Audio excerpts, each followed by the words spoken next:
honor, glory, and praises to Yahweh, Bahashim, Yahushai, Bahashim, Rakadash, Barak the Yahweh, and Barak the Yahushai, Barak the Yahweh, and Barak the Yahushai, Barak the Yahweh, and Barak the Yahushai. Yahweh is the true name of the Heavenly Father, who the world ignorantly calls God. That's right. And Yahushai is the true name of the Heavenly Father's Son, the Son of Yahweh, who the world ignorantly calls Jesus Christ.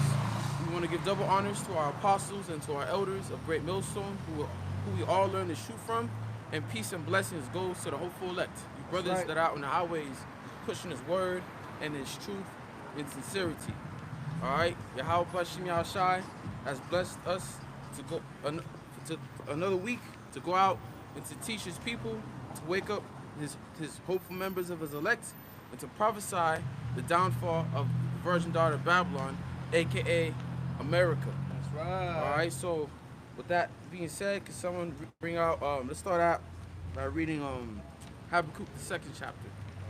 Okay. I have one for you. Oh, you have one? Yeah. All right, bring it out. Whatever This you have. is, Matthew 10 and 5. These 12 Yahweh sent forth and commanded them, saying, Go not into the way of the Gentiles, and into any city of the Samaritans enter ye not. Why?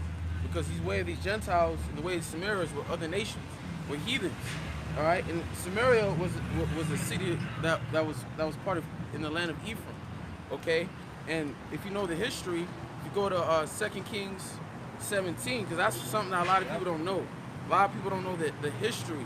All right, you have a lot of Cushites, you have a lot of Ethiopians that try to come out and try to claim this book to be theirs, but they don't know the history, man. Because this book is only for the Israelites, man. All right. That's right. Hey, you remember that one time that lady that came up? She was a Cushite, right? No, Yeah. she was an Ethiopian. Yeah. You brought out a scripture. Yeah. You remember that scripture you brought out? It was in Zephaniah. Yeah. Yeah. Keep bringing that one out. Oh yeah, you Ethiopians. You want to bring this out real quick? Yeah. Go ahead. It's 2 Kings 17 and 24. And the king of Assyria brought men from Babylon, and from Cuthah, and from Ava, and from Hamath, and from Sepharvaim. Right, and this king was Shalmaneser the Fifth, the king of Assyria. After he took away the northern kingdom from their land, all right, he brought in these nations, okay, to replace them. All right, go ahead. And placed them in the cities of Samaria instead of the children of Israel, and they possessed Samaria and dwelt in the cities thereof. Keep going. And they, it goes on. All right. Yeah. So yeah, basically just to rough paraphrase the story, right? These nations weren't keeping the law, so the Lord sent what? Lions to devour them. Okay. To the point where a priest from the tribe of Levi had to come and teach them the laws. Because why? The law is the law that the land that they're in is a holy land. Holy land, man. All right. And to make it holy, you have to keep the laws. Okay. You can't defile it. Right, and the way that you defile it is by breaking these laws and committing abominable acts. If you can get that in, bring that out. You can get that in Wisdom of Solomon. Let's see, 12.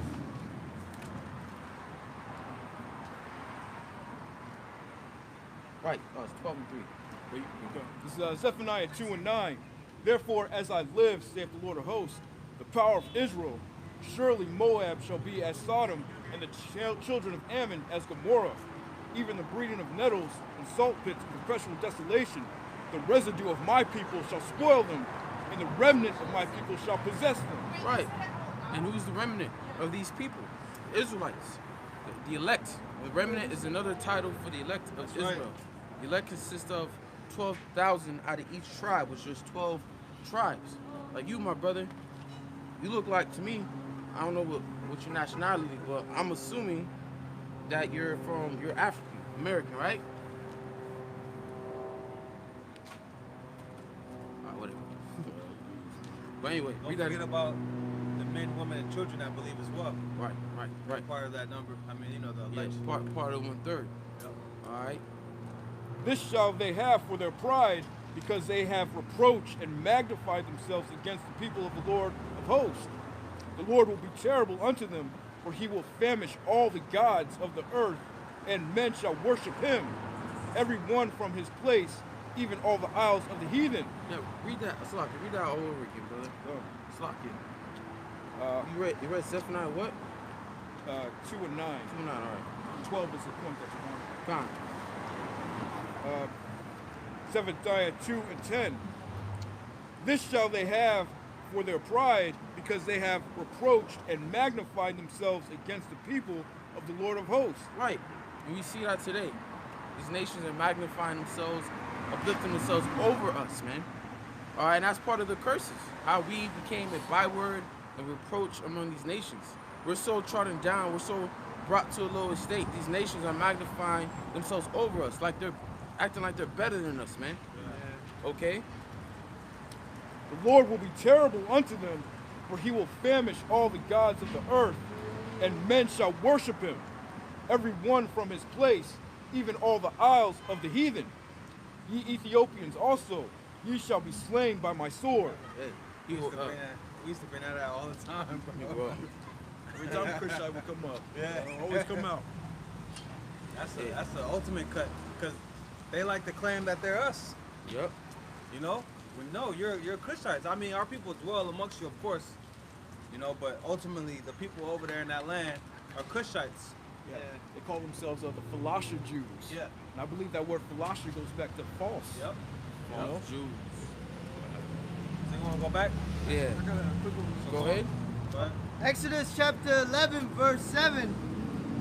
And it says, but again, against any of the children of Israel shall not a dog move his tongue against man or beast, that he may know how the Lord doth put a difference between the Egyptians and Israel.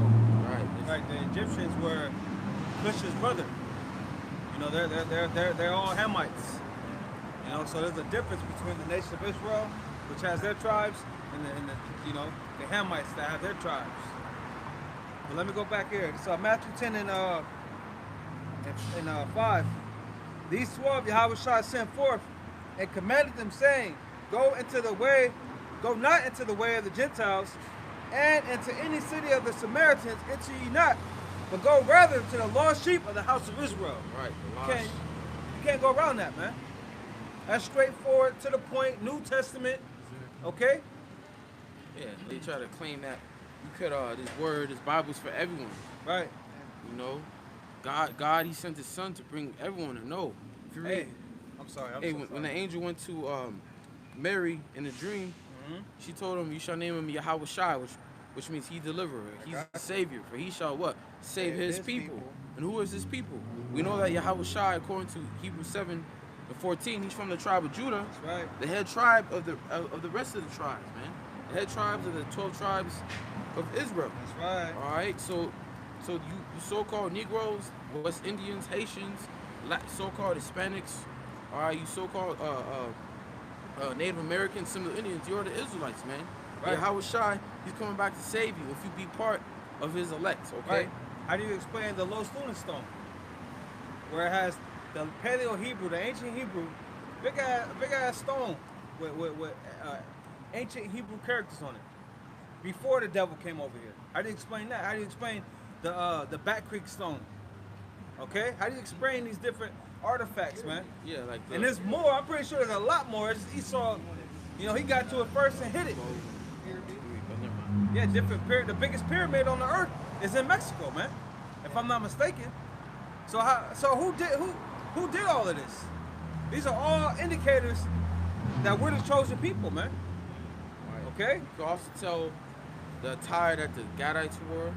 Yeah, they still wear fringes. Right. Yeah, still. Yeah, it's just by the translator that Columbus and the conquistadors brought over here, man. Yep. They were Hebrew interpreters. Yep. You go into that book, The Lost.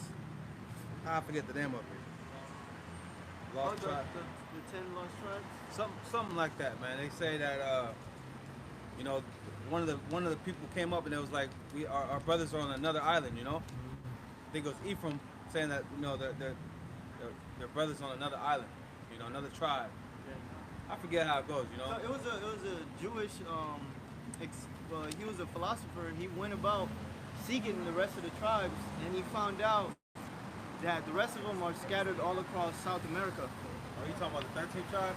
Yeah, kind of. Then you had James Adair. James Adair dwelt amongst the Northern Kingdom for 40 years. He could have been a Jake, you know. But he said that their customs match with the customs of the Israelites, man. So ain't no way around it. You got something? It's Galatians 3:16. Now to Abraham and his seed were the promises made. He saith not to Right, the because seed. Abraham didn't have one son. You know, we always speak of Ishmael, but he had more than Isaac and Ishmael. So which seed did the promise go to? Isaac, man. And Isaac shall that seed be called. There you go. Well, now to Abraham and his seed were the promises made. He saith not, and to the seeds as of many, but as of one, and to thy seed, which is Yahushai. Very specific.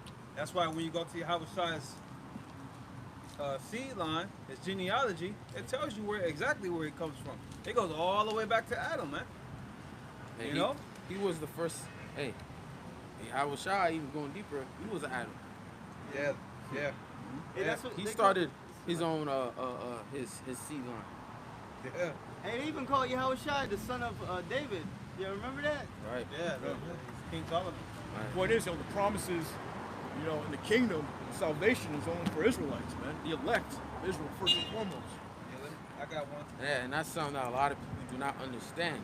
And it's cool because it's not meant for them to understand. Right, This Bible is a mystery. It's like a puzzle. Only certain amount of people that can understand, look at the puzzle and put it together, man. And if we be of his elect, when we are, we're putting the pieces together. We're finally understanding through the spirit and power of Yahweh Bashem Yahushai. That's right. We're understanding the mystery that's written in the scriptures, man. All right? I got one. It's Galatians 4:4. But when the fullness of the time was come, the Heavenly Father sent forth His Son, made of a woman, made under the law, to redeem them that were under the law, that we might receive the adoption of sons. Who's So- that? I'm sorry, Yahweh Shai came to redeem them that were under the law. Who was under the law? Who was given the law? Who did the Lord use? Who did He raise up to show the law to Israel? Moses. Moses was from what nation? The nation of Israel. Right. From the tribe of Levi. Who was in the wilderness seeing all those miracles Israelites. for 40 years? Israelites, man. They're the ones that built the pyramids. I remember this. I can never forget this. It was 2015. I was chilling on my couch, watching the news, CNN. They were going into who built the pyramids, right?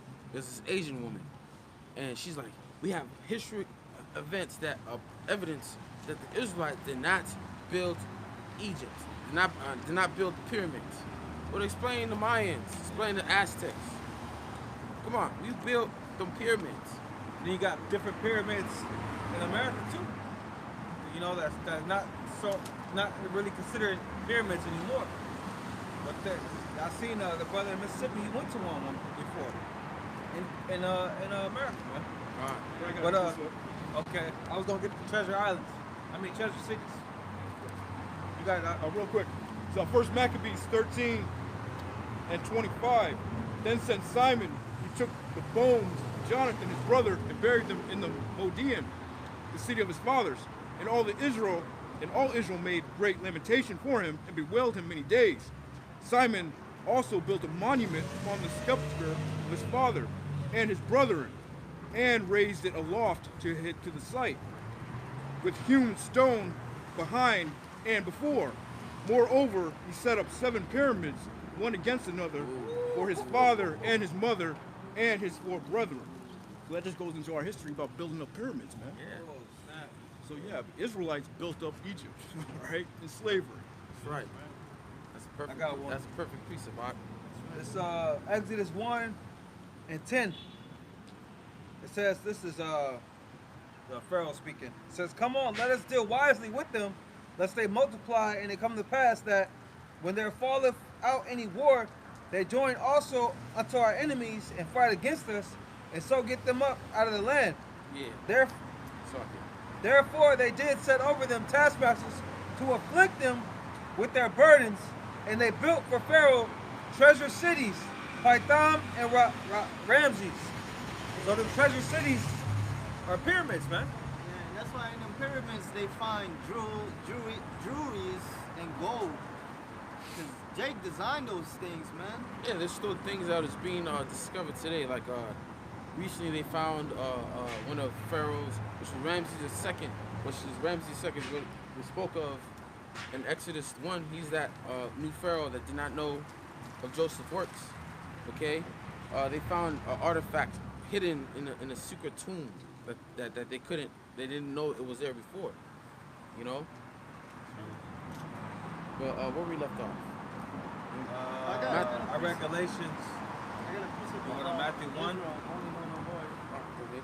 1. Second Ezra chapter 3 verse 32.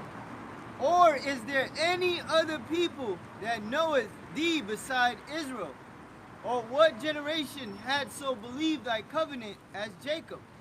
And yet their reward appeareth not. Yeah, Ezra was in a sorrowful state for the state of Israel and for the city, and how these nations could be over us and we be at the bottom. So he was basically questioning, why is this happening?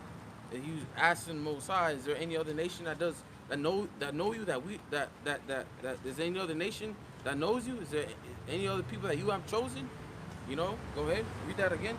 And it says, 2nd Ezra chapter 3 verse 32. Or is there any other people that knoweth thee beside Israel? And we know that there's only one nation that the Lord knows, and that's the nation of Israel. If you could get Amos the 3rd chapter, where it says, "You only have I known out among all the nations that are on the earth." Okay. Let me bring it out first. Whoever got it.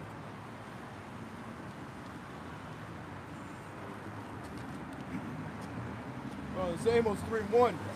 Hear this word that the Lord has spoken against you, O children of Israel, against the whole family which I brought up from the land of Egypt, saying, you only have I known of all the families of the earth, therefore I will punish you for all your iniquities. Right, so we're the only ones that the Lord knows. You have Japheth, Lord don't know them. You have Edom, you have Ham, okay? You have Moab, you have Ammon, you have Amorites, the Philistines, different Hamite, nations, okay? And out of all these nations, the Lord chose us to be his people. We're the only ones that the Lord dealing with, man. So Esdras was asking, is there any other nation that you know? Okay? Yeah, that we're the only nation that has that intimacy with the Lord. Right. You know, like when the scriptures speak about a man knowing a woman, we're the only ones that know the Father, man. That's right. We are the Heavenly Father is known as our husband. And we're known as his woman. Quick precept real quick. See, the world will hear that and think some twisted shit now, Yeah, man. especially our people, because they have a problem man. with accepting that the Lord is not for everyone. That he's only for the Israelites, okay? Yeah, but Jake would say they're married to the game or, blah, blah, blah. They'll use those analogies and be figurative with that, but they can't understand it when it comes to the Heavenly Father and his people, man. Yeah, like even Tupac made a song about his gun, me and my girlfriend, about a gun, about guns. But it's real poetic when you hear it, He's speaking for his love for his guns, but the Most High can't speak of the love that he has for his woman, his people. Right. Man. Hey, the way the Lord loves us is like how Abraham loved Rebecca, and how Sarah. Sarah, Said Abraham. That's Sarah, yeah. So like I mentioned the name of how Abraham loved Sarah and how he disregarded Hagar. That's how the Lord loves us. Like he loves Abraham loves Sarah. Well, really, yeah, Abraham, he loved he wanted Hagar, but the Lord said, if you go into the story, the Lord told Abraham, don't, basically comforted Abraham for the loss of Hagar. If you go into the account. But Sarah's the one that told Abraham to get with Hagar, man. That's right. Huh? She was barren, if I'm not mistaken. and it was Sarah that really kicked Hagar out. Exactly. So go ahead. So I know you had a precept, right? Real quick. Zechariah 9:6. And a bastard shall dwell in Ashdod, and I will cut off the pride of the Philistines. Basically, these other nations are bastards of the Most High. That's why they do the things that they do. It's brother spoke about how the law was only given to Israel. You know, the law wasn't given to these other nations. That's why those Hamites run around butt-ass naked. You know, that's why, you know, these other nations are into the things that they're into, you know? They be circumcising their woman, man. Circumcising their woman, Yeah, they usually do things that are opposite what the Lord has us do. Yeah. You know, like the Egyptians, they base time off the sun. We base the time off the moon, like the Sabbaths and all that. We shave our head as a sign of mourning, right? They let their head grow as a sign of mourning for the Egyptians. We let our beards grow. All right, they shave their Don't- beard. Yeah. That's right. Go to those Asian countries, they eat all types of crazy shit. You know, they'll eat like scorpions. You know, all that. Yo. It's not in Israel's spirit to do stuff like that. No you know? limit on what they'll eat, bro. Yeah. Well, I remember seeing them eat actual babies, actual human babies. yeah.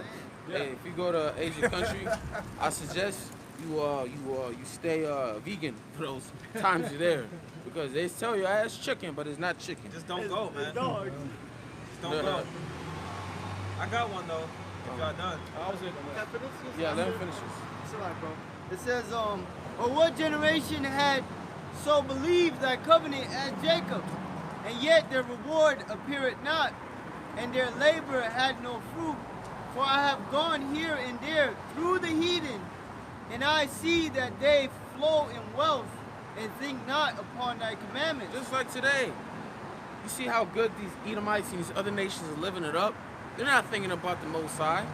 You see, like yesterday, I went to a house, I passed by a house. Nice, it was super nice. It was nice. You can see the inside, but you see right there one big ass in the entrance, a Buddha statue. Big ass, humongous Buddha statue in the front of the entrance. They're not thinking of the Most High, you know? And yet they're prospering. Right. Why? Because the Most High put them in that position. That's right. And this is why these devils do their best to keep us at the bottom. These other nations join suit, because they know what happens when Israel's on top. When Israel's on top, they're at the bottom, man. Okay? And it says, verse 34, weigh thou therefore all wickedness now in the balance, and theirs also that dwelled in the world. So shall thy name nowhere be found but in Israel. Right. Or when was it that they which dwell upon the earth have not sinned in thy sight? Or what people have so kept thy commandments? Thou shalt find that Israel by name had kept thy precepts, but not the heathen. Right. And the reason why we fell from our state, because we learned the ways of the heathens. Yeah. All right. The ways. Ultimately, it was the Most High's plan. Right. And that's something that Ezra didn't understand. The Lord sent Uriel, the angel, to break it down to him. All right. This is all God's plan. When you continue reading the book of Ezra. All right. But bring out your precept. It's Psalm 78:5. For he established a testimony in Jacob and appointed a law in Israel, which he commanded our fathers that they should make them known to their children, that the generation to come might know them, even the children which should be born, who should arise and declare them to their children, that they might set their hope in the Most High and not forget the works of the Most High, but keep his commandments. So he established a testimony in Jacob and appointed a law in Israel. No way around it. That's good precept to 2nd Ezra, the 3rd chapter. Yep. You know, we're the only ones that the Lord has known. We're the only ones who the Lord's given his laws, statutes, commandments to, man. Other nations know not of his works. Right, like All we right. always say, why does the devil call himself a Jew? Why did he pick that particular Jewish. Jewish? Yeah, Jewish. But why did they Yeah. pick that particular race? You know, Yeah. What about the other tribes? Like Gad, Benjamin, Manasseh, which I saw a video of. They bringing back Manasseh back. They found the tribe of Manasseh, which were I think they were Polynesians, some type of from Asian descent. I seen the list. There's a bunch of this whitest Edomites you can find. Yeah, man. it's a joke, man. They're Esau- bastards. Esau always try to claim that he's a Japhet. Dude, you come from Shem, asshole. But then they'll call us anti-Semitic. You're not the only nation that came from Shem. Yeah, man. First of all, we're the most prominent that came from Shem. we're the most important ones that came from Shem. Or Shem. Salakia. Now you got me calling him Shem. Shem. Yeah, All right? and what that word means? It goes into name. All right, they don't even know they don't even know that when you ask them that. Anti-Semitic. All right, They'll say that. It's deeper than Shem. Yeah. The Lord, after that, He separated that line. That we can actually go to it. You know, it's right there. It's not like it's a mystery. The lines, you know, you got to go to. You get You got different lines like our Faxad and you know, different seed lines. But you Edomites, you come from Shem. All right. Goddamn Arabs, you come from Shem. The Gooks, you come from Shem. And we come from Shem. All right? Now, why would we want to be against our own self? We're Shemites. If anyone's an anti-Shemite, it's your ass, man. Okay? What you looking for, get bro? Romans 9. I'm already there. Let's start from 1. Okay. Romans chapter 9, verse 1. I say the truth in Mashiach, I lie not. My conscience also bearing me witness in the Holy Ghost, the Holy Spirit, that I have great heaviness and continual sorrow in my heart. For I could wish that myself were accursed from a Mashiach for my brethren, my kinsmen, according to the flesh, who are Israelites. Which Paul himself was an Israelite from the tribe of Benjamin. Go ahead. From Jerusalem either. Right. Go ahead. To whom pertaineth the adoption, and the glory, and the covenant, and the giving of the law, and the service of Yahweh Shemel Shai, and the promises. And who was the one that adopted us back? Yahweh Shai. Okay. He adopted us back because the Father Yahweh forsook us. He cast us away. He cast his people away from his sight. But it's through Yahweh Shai and the sacrifice that he made that we've been adopted back. That's why Okay. it's known as the Lamb. Right. It The says, Lamb of God. it says How's it the, going, brother? All right. it says the glory and the covenants, the old covenant and the new ones, is going to belong to Israel, man. It said everything. It went. Read again. Yep. It went down everything. And It said- pertaineth means belong to. Yeah, bro. So Well, these heathens think they're about to be part of the inheritance, inherit the kingdom, new bodies. You ain't getting none They of don't that. really believe it. They don't really believe that. It says, who are Israelites, to whom pertaineth the adoption, and the glory, and the covenants, and the giving of the law, and the service of Yahweh Shemel Shai, and the promises. Right. When did the Lord ever serve y'all? You know? The Lord always came through for his people. You know? Keep going, bro. Wait. What? I want to bring out this word adoption, which the Greek word, I cannot really pronounce it, but it means adoption as sons. That relationship which the Most High was pleased to establish between himself and the Israelites in preference to the other nations. Let's see.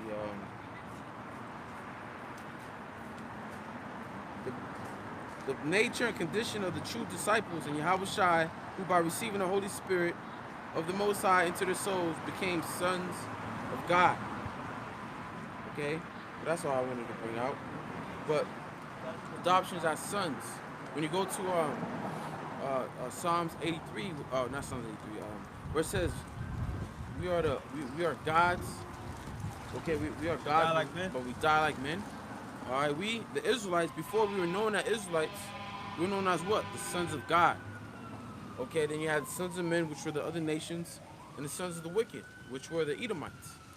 Okay? But, Slakia, you can continue reading. And it says, Romans 9 and verse 5, whose are the fathers?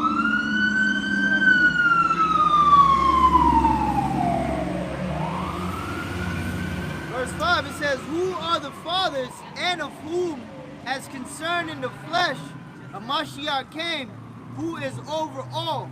Look, I got the NLT, right? Yeah. It says, God bless forever, amen. This 9 and 4. Romans 9 and 4, NLT. It says, they are the people of Israel, chosen to be the Most High's adopted children. The Heavenly Father revealed His glory to them. He made covenants with them and gave them His law. He gave them the privilege of worshiping Him and receiving His wonderful promises. So we're the ones that are able to worship Yahweh by Shema Shai. Okay, the scriptures say what? Salvation is of the Jews. Okay? So we know who we worship. All right? We know exactly who we worship. We can tell you His name. We can tell you the future of His people. We can tell you what happened in the past. We can tell you why we're here, man. All through the spirit and power of Yahweh by Shema Shai. Okay? We wouldn't have this understanding if it wasn't through a divine inspiration, man. Okay? The Lord is dealing with His people once again. Proof that He exists. Proof that we're the people. Show me the so-called white man, or show me some goddamn Arabs or some gooks that are around the world doing what we're doing, man. And if you did point to them and they were doing what we're doing, we'll tell you that they're Israelites. Because it don't matter how you look, man.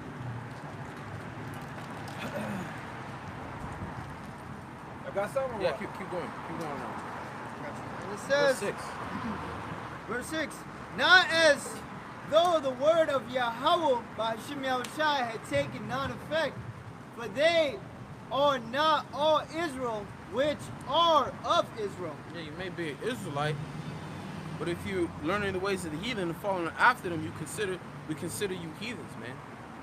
All right, that's why when you had Israelite foreigners, you had the Jews and the Gentiles, which were Israelite foreigners. The Jews didn't want to accept them because they spoke Greek. They were doing heathenistic customs, okay, and they literally considered them heathens. All right, go ahead. And it says, neither because they are the seed of Abraham are they all children, but in Isaac shall thy seed be called. Hey, you may be one of the sons of, your line may come back to Abraham, but what seed was called? What seed was the chosen line? Seed of Isaac. And Isaac, we know that he has what? 2 sons, Jacob and Esau. And what was the chosen seed? Jacob, man. Continue reading. I got a precept. It definitely wasn't Esau, because the tribes are Jacob's sons. Right. It ain't Esau's sons. Real quick, Galatians 3:16. Now to Abraham and his seed were the promises made. Right. He saith not, Go ahead, Slocky, go ahead. and to seeds as of many, but as of one, and to thy seed, which is a Mashiach. Not to many, but as of one. Abraham, Isaac, and Jacob. Okay? Right now the Israelites are the And chosen this is seed. them right here, man. This is Jacob right here.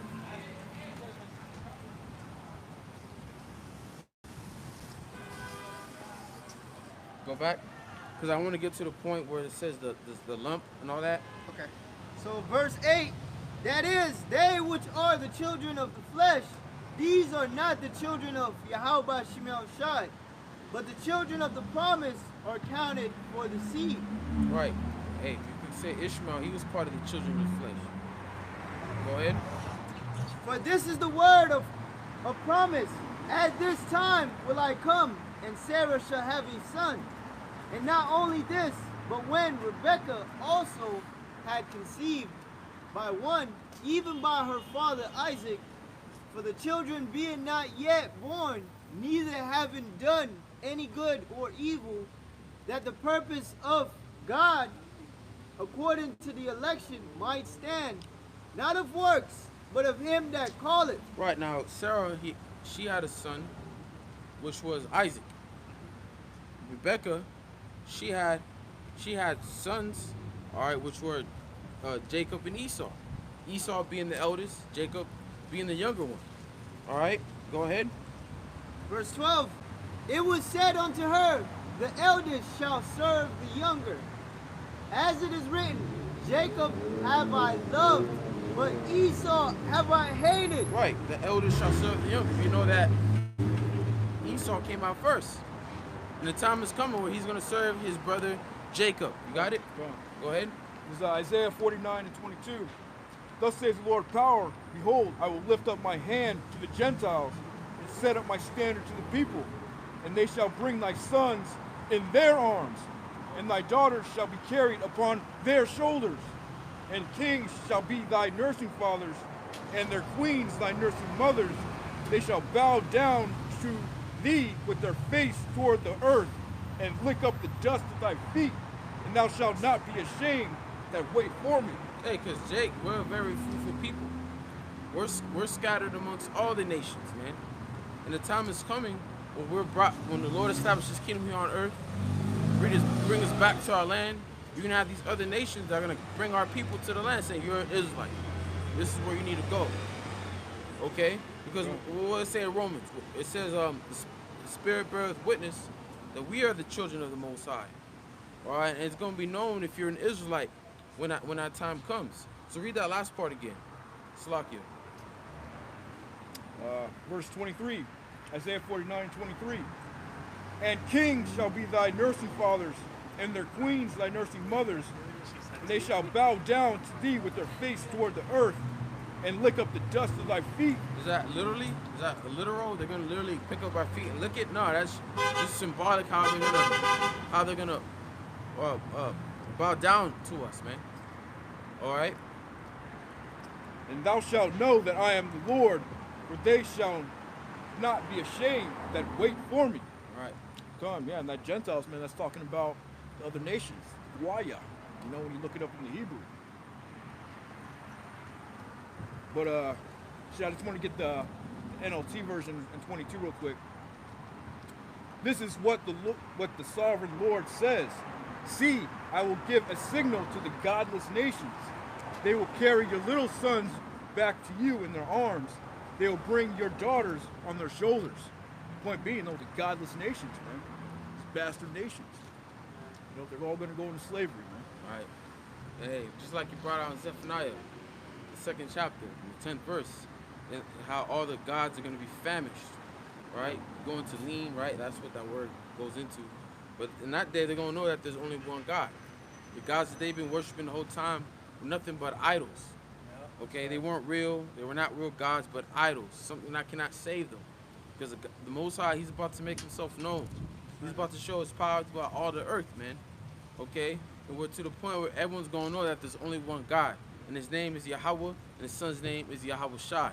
And him and his son are set to be worshipped. All right? All nations of the earth are going to worship the Most High. Just because we're on top, we're not going to allow you to worship your other gods, your idols. Like in the time of King David, King Solomon, we had all these nations in subjection. They were still worshiping their idols. But when the time where the Yahweh Shai's kingdom was set up for good, okay, these nations are not going to worship their gods anymore. Because of what the Lord's about to do. He's about to make himself known. You got to think about it. It's been a while since the Lord has shown his power. It's been a long time. You get Sirach 36. Sirach 36. And then you can get a precept to that. You can start from 1. I think it's Wisdom of Solomon 12. You can hold Wisdom of Solomon 12 as well. Let's see. Well, I hope I have a highlight. 12 and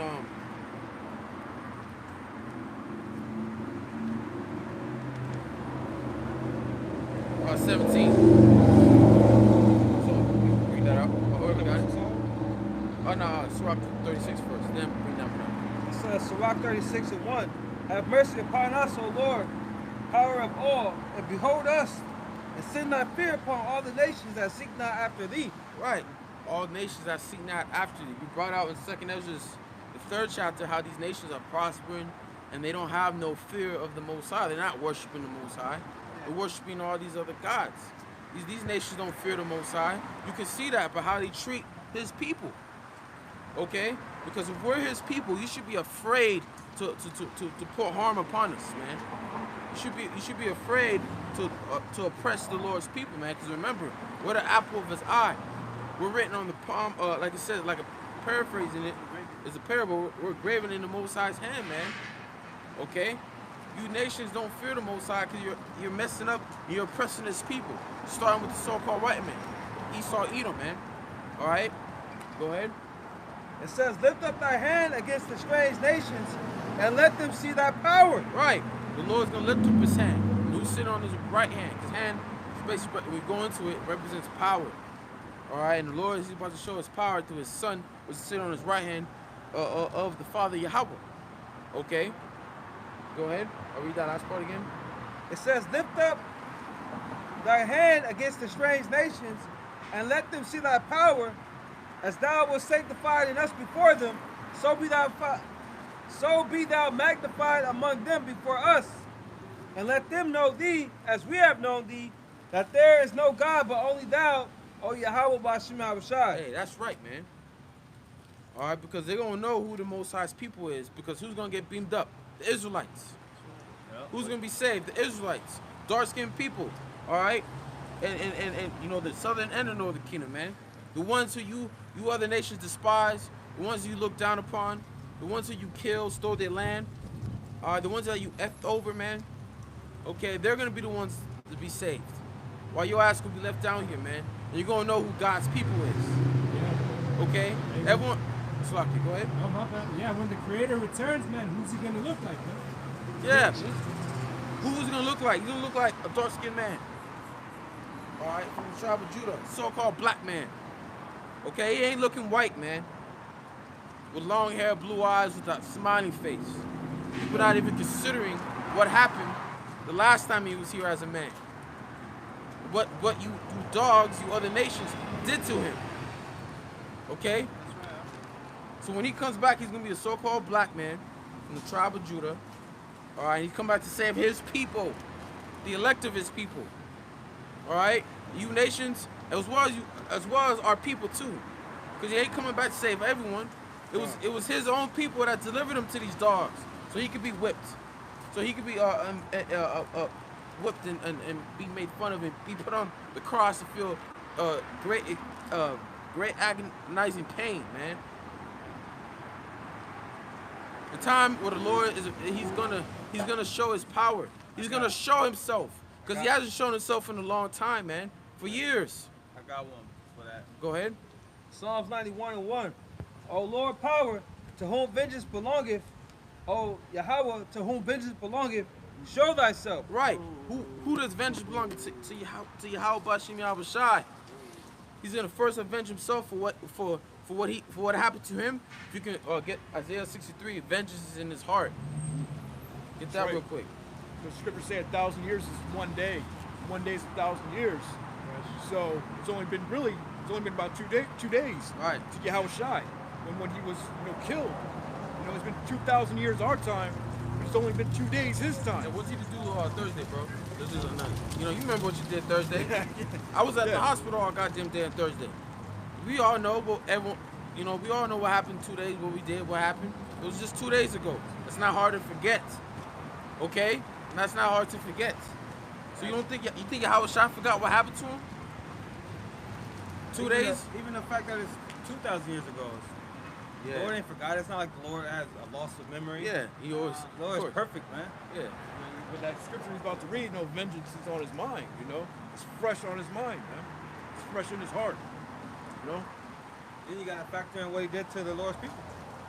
And you gotta think about that. They crucified the Lord here and put Him up as a so-called white man. All right. And and that's been 2 days after he been crucified. They making fun of him. They mocking him. They're speaking blasphemy. Yeah, you got shows that mock the Lord. Like over there in Brazil, you even have our own people doing that mockery of the crucified of our Lord. That's why that guy that did that got in an accident, and the Lord brought a flood upon them, man. I wonder why. Immediately. Go ahead. Isaiah 63:4. For the day of vengeance is in mine heart, and the year of my redeem is come. Right. The day of vengeance is in His heart. Heart goes into your mind. The Hebrew word for that is lab. So right now, Yahweh Shai is thinking of having His vengeance, man. He's itching to return. And when He gets that okay, man, He's gonna come here and speak in a less than before you even blink. He's gonna be here, man. When the Father Yahweh gives him the okay. All right, and it says the year of his redeemer's come. Who's Yahweh shall come back to redeem? His elect. Yep. All right. Redemption's coming. Get that in Wisdom Solomon 12. Wisdom Solomon 12:17. For when men will not believe that thou art in full power, thou showest thy strength, and among them that know it, thou makest their boldness manifest. Yeah, you other nations, you don't think the Most High is gonna do anything. You don't think he's coming back to save his people. You other nations don't think that the Lord's not coming back at all, because the Most High is not in your thoughts, and it's okay, because it's not meant for you to have the Most High in your thoughts. It's not meant for you to serve the Most High. But the day is coming where the Most High is gonna show himself, show his power. Okay, he's gonna show who he truly is, and he's about to shock the world, man. Everyone's gonna be wailing and mourning because of all the killing he's gonna do, and they're gonna be shocked just how he looks like. Oh my goodness, he's a Negro.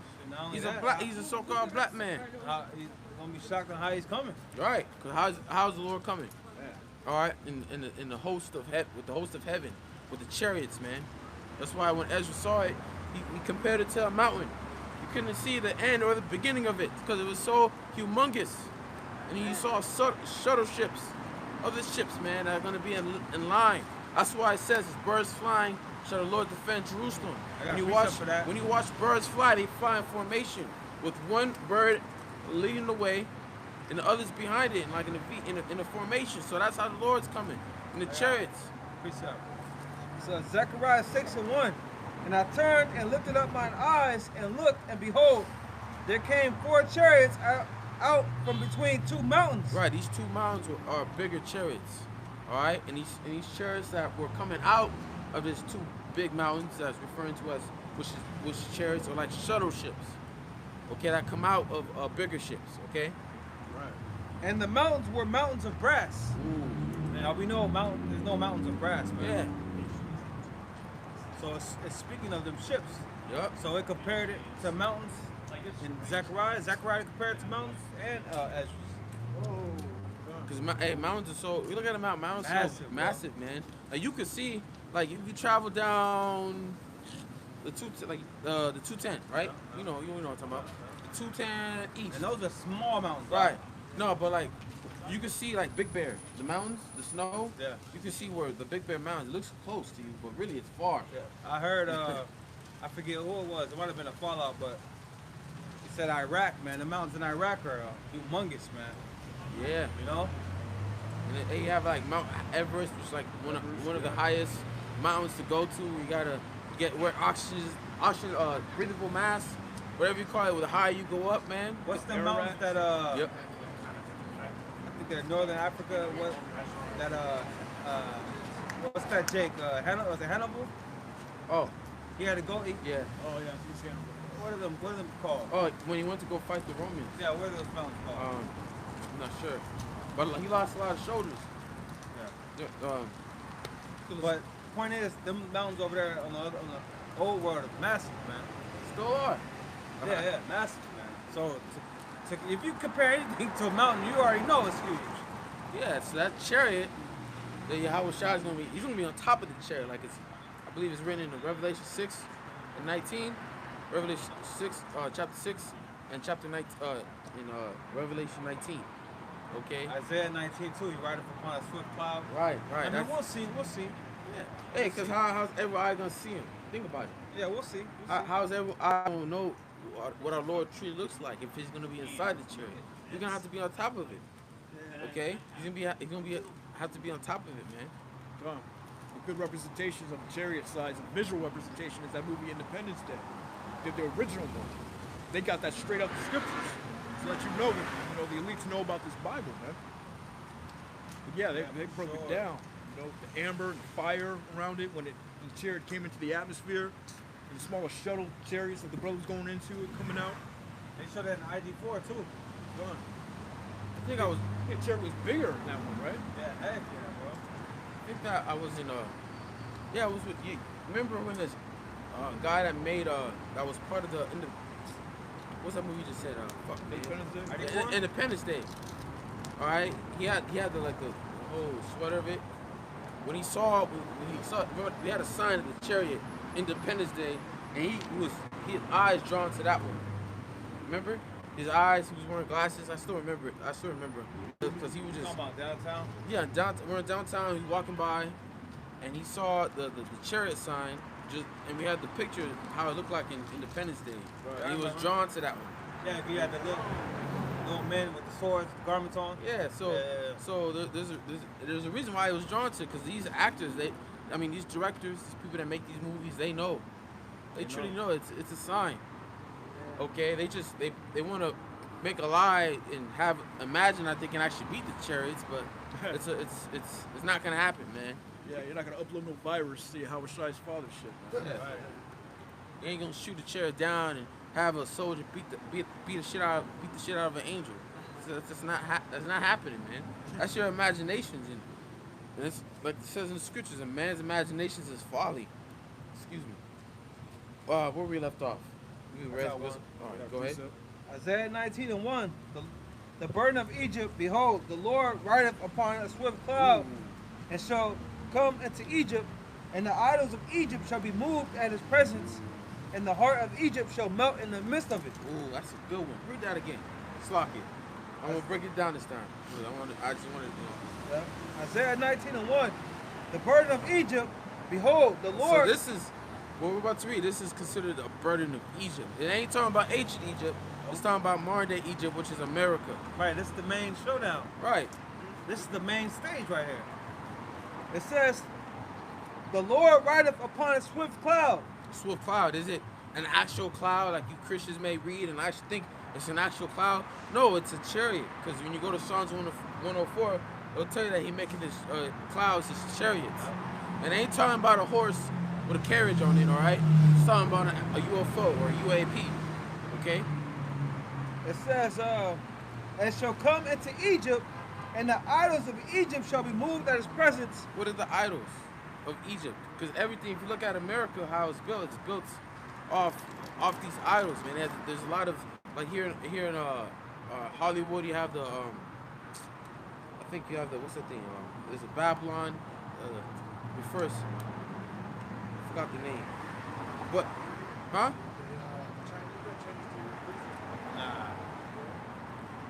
Nah, it's in Hollywood. It's based off Babylon. Yeah. But you get the point. Yeah. Right? You have the Washington over there in Washington, like the fucking spear. It refers to ancient Egypt. Okay. You have a bunch of buildings and a bunch of things that refers to idols, and that's all gonna be destroyed when Yahweh Shai returns. Like in the movie Independence Day. What did you see the chariots do? They burned the buildings. They shot fires at the buildings, man. Okay? Yeah. It Lasers. says, Right, laser beams. Concentrated fire. Yeah.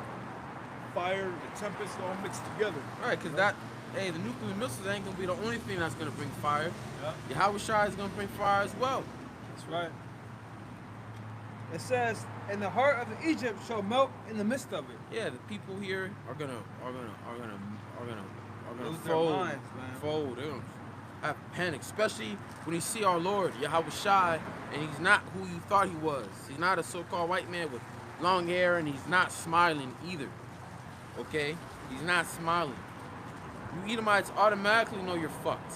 Excuse my language, but you know you're effed when you see our Lord for who he is, because you're gonna think about all the shit that you did to his people.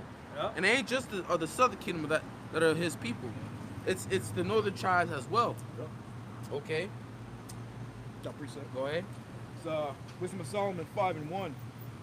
Then shall the righteous man stand in great boldness before the face of such as have afflicted him. And we're doing that now by teaching his word. That's right. All right, declaring of the destruction of America and Esau's downfall in front of Esau's face, man. Because back in the like in the 60s and 70s, like the 60s, 50s, we couldn't do this. We couldn't be out here and tell Esau to his face his future. We'll be lynched for that, man. Yeah, definitely not 100 years ago. Yeah. Okay, but now we're standing up through the spirit and power of Yahweh Bashem Shai, which all started with Abba Bibbins, High Priest Abba Bibbins, fall down to our apostles of Great Millstone. Yep. You have all these camps that are standing in great boldness in the face of such as afflicted us, which is you Edomites, the so-called white man. Hey, and we so bold, we in the open in his kingdom. We got a lot of people that go against the government, but behind the computer. Or there'll be the mysterious, anonymous person.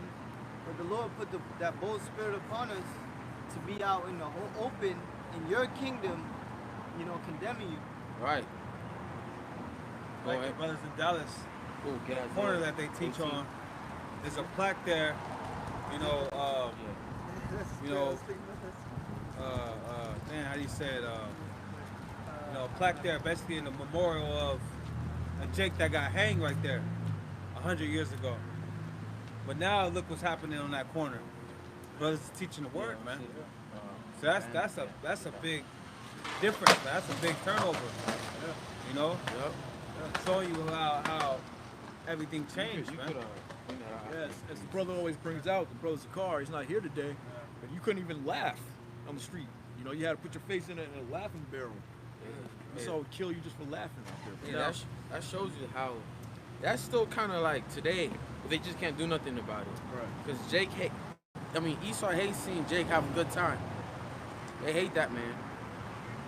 That's like they don't want to see us having a good time. We couldn't even laugh. But now we're out here teaching this word, man. Laughing in the face how the kingdom is going down. Okay? Go ahead. Then shall the righteous man stand in great boldness before the face of such as have afflicted him, and made no account of his labors. Right, who built up America? What nation of people built up America and is still keeping America running to this day? The Israelites, man. Okay? Esau makes no account of that. They make no account that you hate us so much, but if you tell us to go back to Africa or go back to Mexico, but if we all went back to Africa and we went back to Mexico, all you Edomites, America, we fucked overnight, man. Because who's keeping this place running?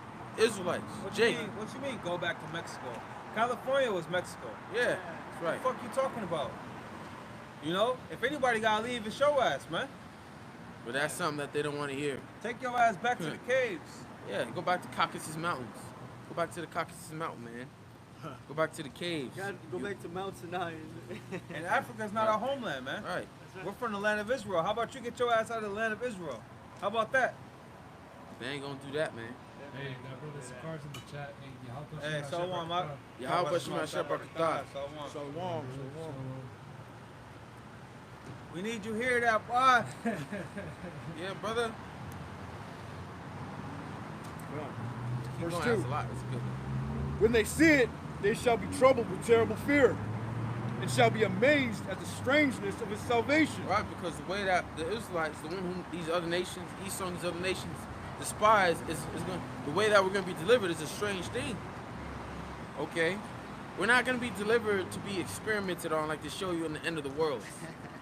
Okay, we're going to be delivered as we're being delivered. We're going to be changed, and it's literally these nations and our people that are left down here is going to literally see it. Yeah, we're not gonna need none of your assistance, Esau. You know. Yeah. We're not hopping on none of your planes. We don't need none of your ships. Fuck you, okay? The Lord's coming back and He's gonna deliver us, man. Hey, like it says in Matthew 24, 2 women shall be working, one shall be taken, and the other left. The one that's left is not gonna be trying to grab on and try to hold on to the. Can't. Yeah, it's gonna be impossible, man. Can't, man. You know, They're gonna freak out, bro. Imagine seeing somebody like get them beamed up, Beamed up. and that's the true rapture, man. Yeah. That's the true rapture, bro. Ain't like you watch these Christian movies where they just mysteriously disappear and their clothes are left on the floor. Oh, now 7 years of hell is finally bring up. That's bullshit, man. The rapture is when Yahweh Shah returns and saves his elect, okay, and the women and the children that are part of the elect. Because we also, we refer to the elect as the 144,000 prophets, which you are, but you also have the elect women that are chosen to be saved. Right, what's the Lord saving us from? Right. That nuclear destruction, man. You know? also have the helps, and you also have, the friends of the prophets, When they see it, they shall be troubled with terrible fear, and shall be amazed at the strangeness of his salvation, so far beyond all that they look for. Yeah, when they see it, they should be troubled with terrible. No, you got it. You got Terrible it. fear slaughter. No, you got it. The scriptures tell you in Revelation 11, fear fell upon them when they seen us stand upon our feet, and the spirit of life entered into us, man. So this is a fearful sight to the devil. All right, especially the way that the faith has flourished over the last 15 years. It's over for you Edomites, man. It's way over. It's game over. You know it's up. Yeah, game over. Game over. It's time of our oppressions is over. You ever heard that song, Game Over? Nope. Damn. I heard the game has changed. Nah, Game Over. Flip. Yeah. Little flip. And they, repenting and groaning for anguish of spirit, shall say within themselves, this was he whom we had sometimes in derision, and a proverb of reproach. So what's your question, man? No, it's cool. No. You know, Nah, don't put him bro, on camera. go ahead, man. You can ask him. Man. Don't be scared, bro. We're teaching our people who they truly are according to the Bible. How they're not African, how they're not Mexican or not Colombian, they're not Cuban, but these are the true names that they truly are. That they are of the 12 tribes of Israel, the Israelites. Yep. God's people, man. We're God's chosen people. Yeah. Yeah. What are you? Are you Mexican? You're an Israelite, man. That means you have a chance to be saved. I just didn't want to like. Nah, don't worry about it, man. That's why we're out here. We're out here to teach our people. You know. You guys take care. Thank you. All right, man. So read the last part. Just going into the reaction of these other nations, these people when they see the true people getting beamed up, That's verse, enough right there for that man to be marked for salvation. I mean, Or condemned. or condemned. But I'm saying, Yeah, I know. that could lead to something. If he took a picture, if he does his research, it could lead to him. Yeah. Huh? Nah, I was just someone different. Nah, that wasn't him, bro. Yeah, that wasn't him. it all starts by hearing the word. Yep. That's all you have to do. The members of the elect, they just have to hear it. Boom. Yeah, like you had this one guy on I forgot what podcast it was, but he was like, yeah, I got intrigued by when I heard Kendrick Lamar say that we're not black no more. He's not black no more. That brother's Israelites. testimony too. All right. Oh, I didn't even know that. I heard Kendrick Park, but We're not black no more. We're Israelites. Right. Black, that's a derogatory term, man. Yeah, that That was a Bible. great album, though, man. The Lord made that album. He made sure the album was good. I think that just that little phrase woke a lot of people up. Yeah. Jake has no excuse. Never was an excuse why he didn't know That who was he 6 truly years are. ago, man. Right. Go ahead. Wisdom of Solomon 5:3. And they, repenting and groaning for anguish of spirit, shall say within themselves, this was he whom we had sometimes in derision, and a proverb of reproach. Yeah, reality began to set in. Well, these spicks Yeah, bro. are actually God's chosen people. These blacks. These black people, I thought God hated them. After all the things that's been happening to them, they're always in the ghettos. They're always getting killed by the cops and all this, man. But these are actually God's people, man. We're God's people, right? Bro, it's gonna take for the Lord to come and beam up his people for these devils to finally feel some type of conviction or guilt, man. That's how the Lord set it up. The heathen, too. All right, these other nations as well. Because remember, they're the dogs that took a profit. They made a profit off our suffering. Swords. All right. Hey, dogs will do that, man. I remember I got a cut and my dog's trying to kick. Don't fuck lick my leg, man. Hey, Lick my leg where my cut is. No, it's actually, I was looking it up. It's good. Yeah, But if they excessively do it, that's when it's bad. These heathens,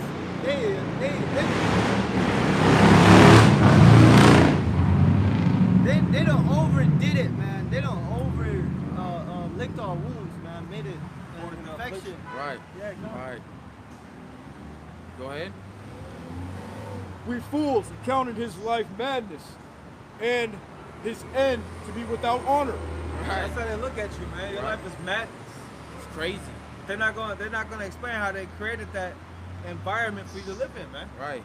Hey, I was at work, my old job, son's is Edomite. He went to SoFi Stadium, that's in Inglewood. Yeah. He was telling me how he went to the Rams game and all that. And Right in the hood, huh? yeah, he's like, man, it's a good game, but you don't want to go to the neighborhood, man. Like, it's so fucked up, it's so bad. Like, I just can't believe, like, they're like, oh, yeah, I know. You're from Simi Valley, so you know what it's like over there, because you never been there. You might stay where Esau lives, But anyway, go ahead. They're gentrifying that whole thing. They got streets shut out down over there. They're building trains to that place. They're trying to kick Jake out, man. They're knocking down projects now. Hey, they don't just do that here in America. They do that in the other nations too. Esau is a devil, man. But mainly here in America. Right, where Jake is. Where Jake is, man. Now they're trying to raise up the value, over there. Where make it to where Jake can't live there, man. You remember my house? Yeah. I don't know if you pay attention to the black house. No.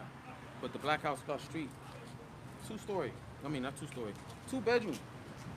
And I believe it's $5 million. $5 million. $5 million. Yeah. I look when they were selling it. I look how the house looks. That's when you add. I'm like, man, this is that's when it becomes more. 2-bedroom. But that's gentrification, because I see Edomites. They bought that house and they have a Porsche and a Land Rover and all that. Like, all right, whatever.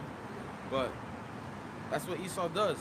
They do it economically. F up Jake. Because later on we get a parents get a letter how they gotta raise up the mortgage because the value of our place is going up. Hey, that's how they get rid of Jake, man. Over there where my mother-in-law lives, it was predominantly a Jake neighborhood, but Jakes that are doing all right. Now you got Edomites walking up and down the street. Edomites out and about walking dogs and shit. Now you got Edomites moving over there. So slowly but surely, Jake is gonna be pushed out. But think about it. That's gonna fuck them over at the end when the race wars come. Yeah, you can't get away from that. We're gonna fuck you other nations over, man. You want to live amongst Jake, but then when the racial division, race war comes, who you think? You're marked. As soon as they see white skin, your ass is marked. And another way around. Yep. Hey, them riots. Y'all brothers remember the riots? They were looking for, the LA riots, they were looking for any Edomite they could find to whoop their ass. Or Asian. It was mostly like South Korean. That's Koreans. Yeah. Nah, they took that Edomite trucker out the Yeah, car. they took his ass out the truck. Whooped his ass. Gave him Your a good name ass. Billy? Oh, Give him a good ass Jake ass whooping. They were Reginald Denny. Yeah, there you go. I was trying to think of his name, but that brother got the mind right there. I used to stick fingers at people, and I'm like, nah, I let him.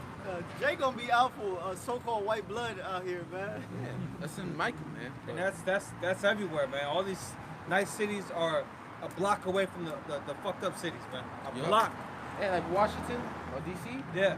I thought it was a nice area around it, but I just found out that it's the ghettos is really right next to DC. Like, damn. But that's everything, bro. Yeah. That's everything. Like right here where we are. Yeah, right. Drive down Van Nuys Boulevard. Hey, what's the borderline? Was Sherman Oaks? No, what's the borderline between? Nah. Van Nuys, ain't it? No. I'm talking about going this way. What's that street? Burbank. You notice when you pass Burbank? Oh yeah, where that's when it's bad. Yeah.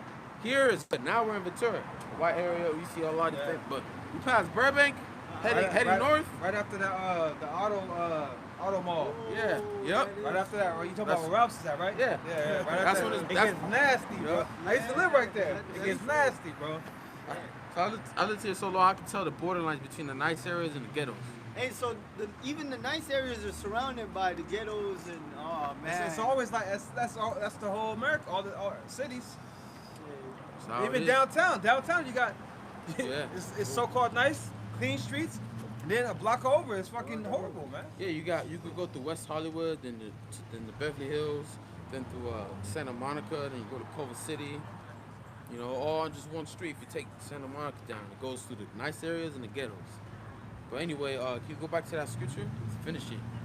It's Wisdom of Solomon 5:4. We fools counted his life madness and his end to be without honor. how is he numbered among the children of the Most High? That's showing you that our end is going to be with honor, man. Great honor. The ones of us that believe, Right. even the Israelites that die on this side, they're gonna come back in perfection, in bliss. We're gonna come back with crowns on their heads. When our firstborn son is born in the kingdom, a little mini crown for you, my son. Yeah. Construct a new palace, right? When your kid is born, construct that new palace with that, I'm sorry. with that crown. Yeah, you go ahead. You ain't gonna have to deal with fucking hospitals or Yeah. any internet, any goddamn thing. Everything's gonna be great. Tell me about You it. ain't gonna have to be there, you know. I always make sure I'm present because I'm just watching motherfuckers. But you know, in the kingdom, man, Yeah, you you have a got baby, to, you man. ain't gotta be there, man. Midwives are gonna be taking. You know what I'm saying? You deal with that. You come Mates. around a year later, your boy's a year old. You know, hey, what's up? I want to see everything. You know, No, I'm not talking about. I'm talking about. I want to see my son grow from baby to the newborn to the age. I want to see everything. Hey, Yeah, man, you can't do that on this side, man. Especially if you have like a daughter, because people getting kidnapped left and right out here in America, man. Sold into sex slavery, trafficked. You can't just let your kid just walk down the street by themselves in this place, man. I wanna take my firstborn son and take him to a planet and just leave him there. like, hey, don't worry, honey, be good. He's good. Look, come back. He's running a goddamn, running a goddamn dinosaur. But anyway, go back to that scripture. How is he numbered among the children of the Most High, and his lot is among the saints? Therefore, Hey, because who are the saints of the Most High? The Israelites. I believe, it's the Psalms. See if I can find it. Go ahead. Yeah, find that scripture. Yeah. therefore we have erred from the way of truth, and the light of righteousness hath not shined unto us, and the Son of Righteousness rose not upon us. So yeah, they're gonna know their true place in that day, man. Right? That they're nothing. That's how they always were. Because right now you see how they glorify themselves. They look down upon Jake. They exalt themselves like they're some great people. You know?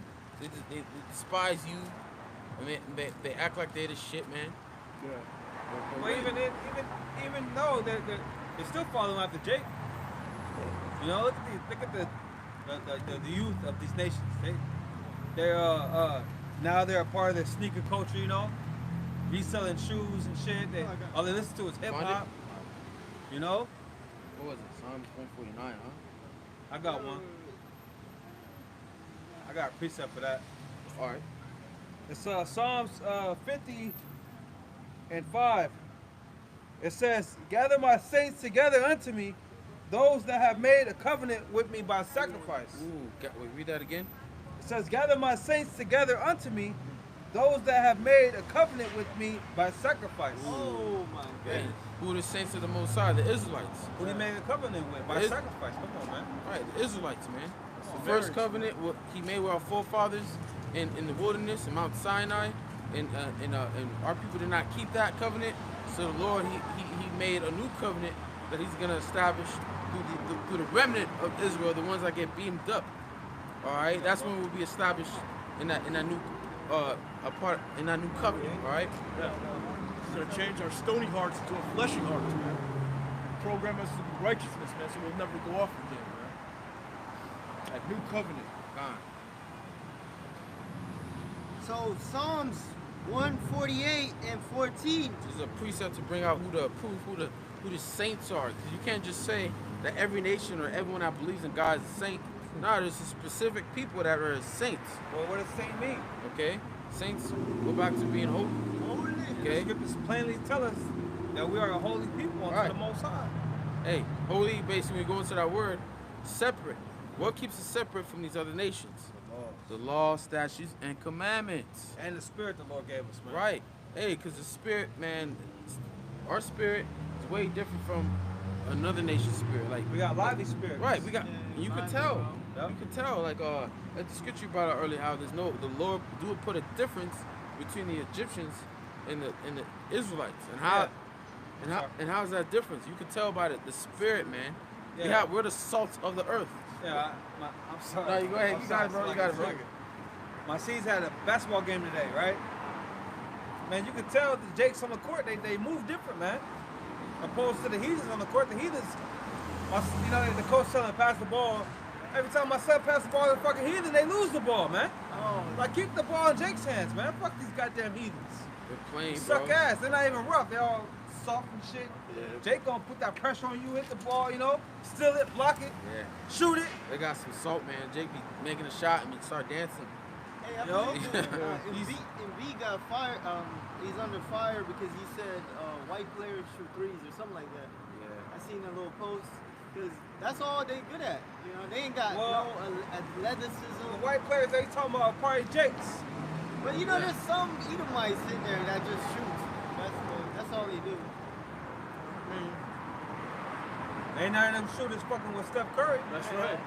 Yeah, hey, who started the logo shots? That's fucking Curry, man. Who started the logo shots? Steph Curry. That's right. Ever since Steph Curry started shooting logo shots, you see everyone following suit, man. He changed the game. Right. And He changed the landscape of basketball. only Jake, like for example, if you go into the history of the NBA, there was a lot of Edomites. It started with Edomites. Then when Jake started coming in, when you had what's that guy, Bill Russell, Yep. number 6 on the Boston Got like, Celtics. what, 11 rings? Right. The Boston Celtics, they were the first team to have all black players as starters. All right. They started the wave, man. All black players. And they went through shit. Well, if you want to You know? win, Yeah. you better have some Jakes on your team. That's right. You know, the three-point shot, that's a strategic move right there. But what makes the game? Like the brother was just talking about. What makes the game exciting? You know, the Right. dunks, power forwards, you know, the blocks. Yeah. The crossovers, the ankle breakers. Now, Larry Bird had a three. But He he's won- a Jake. He was a Jake. That's what I was about to say. He won the first 3 shooting contests in the 80s.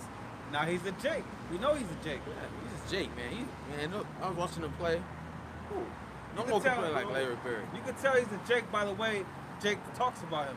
Yeah, bro. How he's chilling with Michael Jordan and Magic Johnson. It's like you can't even see They his respect skin. him. You can just see his spirit. Like, you know. They respect him, bro. You know, just like that dude on the Mavericks. What's his last name? Oh, or no, Dirk Nowitzki. No, No, man. the Fuck new Dirk one, Nowitzki. Talking about the other guy, the new Luka- guy right now. Luka, Yeah. Luka. Luka. That dude's a Jake, man. Of course. I like Dirk, but he's a Jake too. Yeah, bro. He got a lively spirit. Huh? When you bring Go ahead. Psalms 148 and 14. He also exalt the horn of his people, the praise of all his saints, even of the children of Israel. Those are the Right. Saints. A people near unto him, unto him. Praise ye the Lord. I go back to the intimacy of people Yeah. near to him. That's intimacy. I got a precept for that. Go ahead, up. It's Deuteronomy 4:7. For what nation is there so great who hath the heavenly Father so nigh unto them, as the Lord our God is in all things that we call upon him for? Come on, man. Think good about one. all the scriptures that Spirit had us bringing out, man. Fine. They're all connected, man. And they all point to one thing, that we're the Lord's people, man. You know? And even in the scriptures, it talk about the Lord gathering all the heathens for the controversy of Zion. Yep. You know, he didn't say Zion and other nations. No, for Israel only, man. Fine. Fine. Want that Habakkuk now, huh? Oh, I got Let's go. Let's go. I want to go into who maketh who can make war with the beast. Okay. I got one last All one. right, go Let me get ahead. that one last. right, having Okay, that, go ahead. just the last verse, verse 7. We reared ourselves in the way of wickedness and destruction. Yea, we have gone through deserts where they lay no way. But as for the way of the Lord, we have not known it. So yeah, the heathens are going to realize that, they're not a part of this thing. They'll They never didn't know- be. They'll never be, never were. They don't know That's it. righteousness. Hey, righteousness was given to them to know. Like when you go into Adam, right? It says you go into Ezra, it says that he was given the breath of life, the ways of righteousness. Okay, these other nations weren't there. That's why they were referred to as beasts. They were referred to as dogs. They act upon animals. They act upon instinct, man. Okay, and that's how these other nations are. one. Go ahead. It's Joel 2:7, 27. Hold on. Oh, sorry. And ye shall know that I am in the midst of Israel, and that I am the Lord your God, and none else, and my people shall never be ashamed. So the Lord is in the midst of Israel. I am your God and none else. Close the book. Close the book. It's over. All right, we're the Israelites. Okay, and the Lord's gonna, just like He brought us down, He's gonna bring us up. All right. I'll get second Esdras, third chapter. You know what? We ain't gonna be in captivity forever, man. Yeah, third chapter and the fourth verse. Where that dollar looking? Oh, that's what I want to go into. This thing can happen this year, man. Yeah, that's what I want to go into. All right, who makes war with the beast? This beast is NATO and the EU. You have EU, which is the financial system of the beast, and you have NATO, which is the military part of the beast. All right, and like it says in Revelation, who can make war with the beast? Okay, who can make war? Because we've seen these brick nations: Brazil, China, Russia, India, and South Africa. You also have other nations that are also applying, like Saudi Arabia, Mexico. Okay, you have all these nations that are joining league financially, but as well as militarily, man. Right. Because the Lord is, as it's written in Revelation 16, He's the Armageddon, which Armageddon in Hebrew, which goes into mountain of troops. The Lord's getting ready to bring this World War III. Let's go into. That's why you hear God in there, right? G-A-D, God. Right. Let's read off God means truth. Revelation 13, and we're gonna start from the top. Let me see where we can stop. Revelation 13. Let me see. Where it says, "He shall make war with the beast." Well, just start from the top. We'll get there. Okay. Yeah, whoever got it. 4. Okay. Revelations That's 4. chapter 13. We're gonna start at 1. And I stood upon the sand of the sea, and I saw a beast rise up out of the sea. Right, and this beast, people read this like, oh, it's an actual animal, actual beast that's gonna come out the sea and devour and take over the whole world. No, it's referring to nation. What nation is it referring to? Esau, NATO and the EU. Okay, go ahead.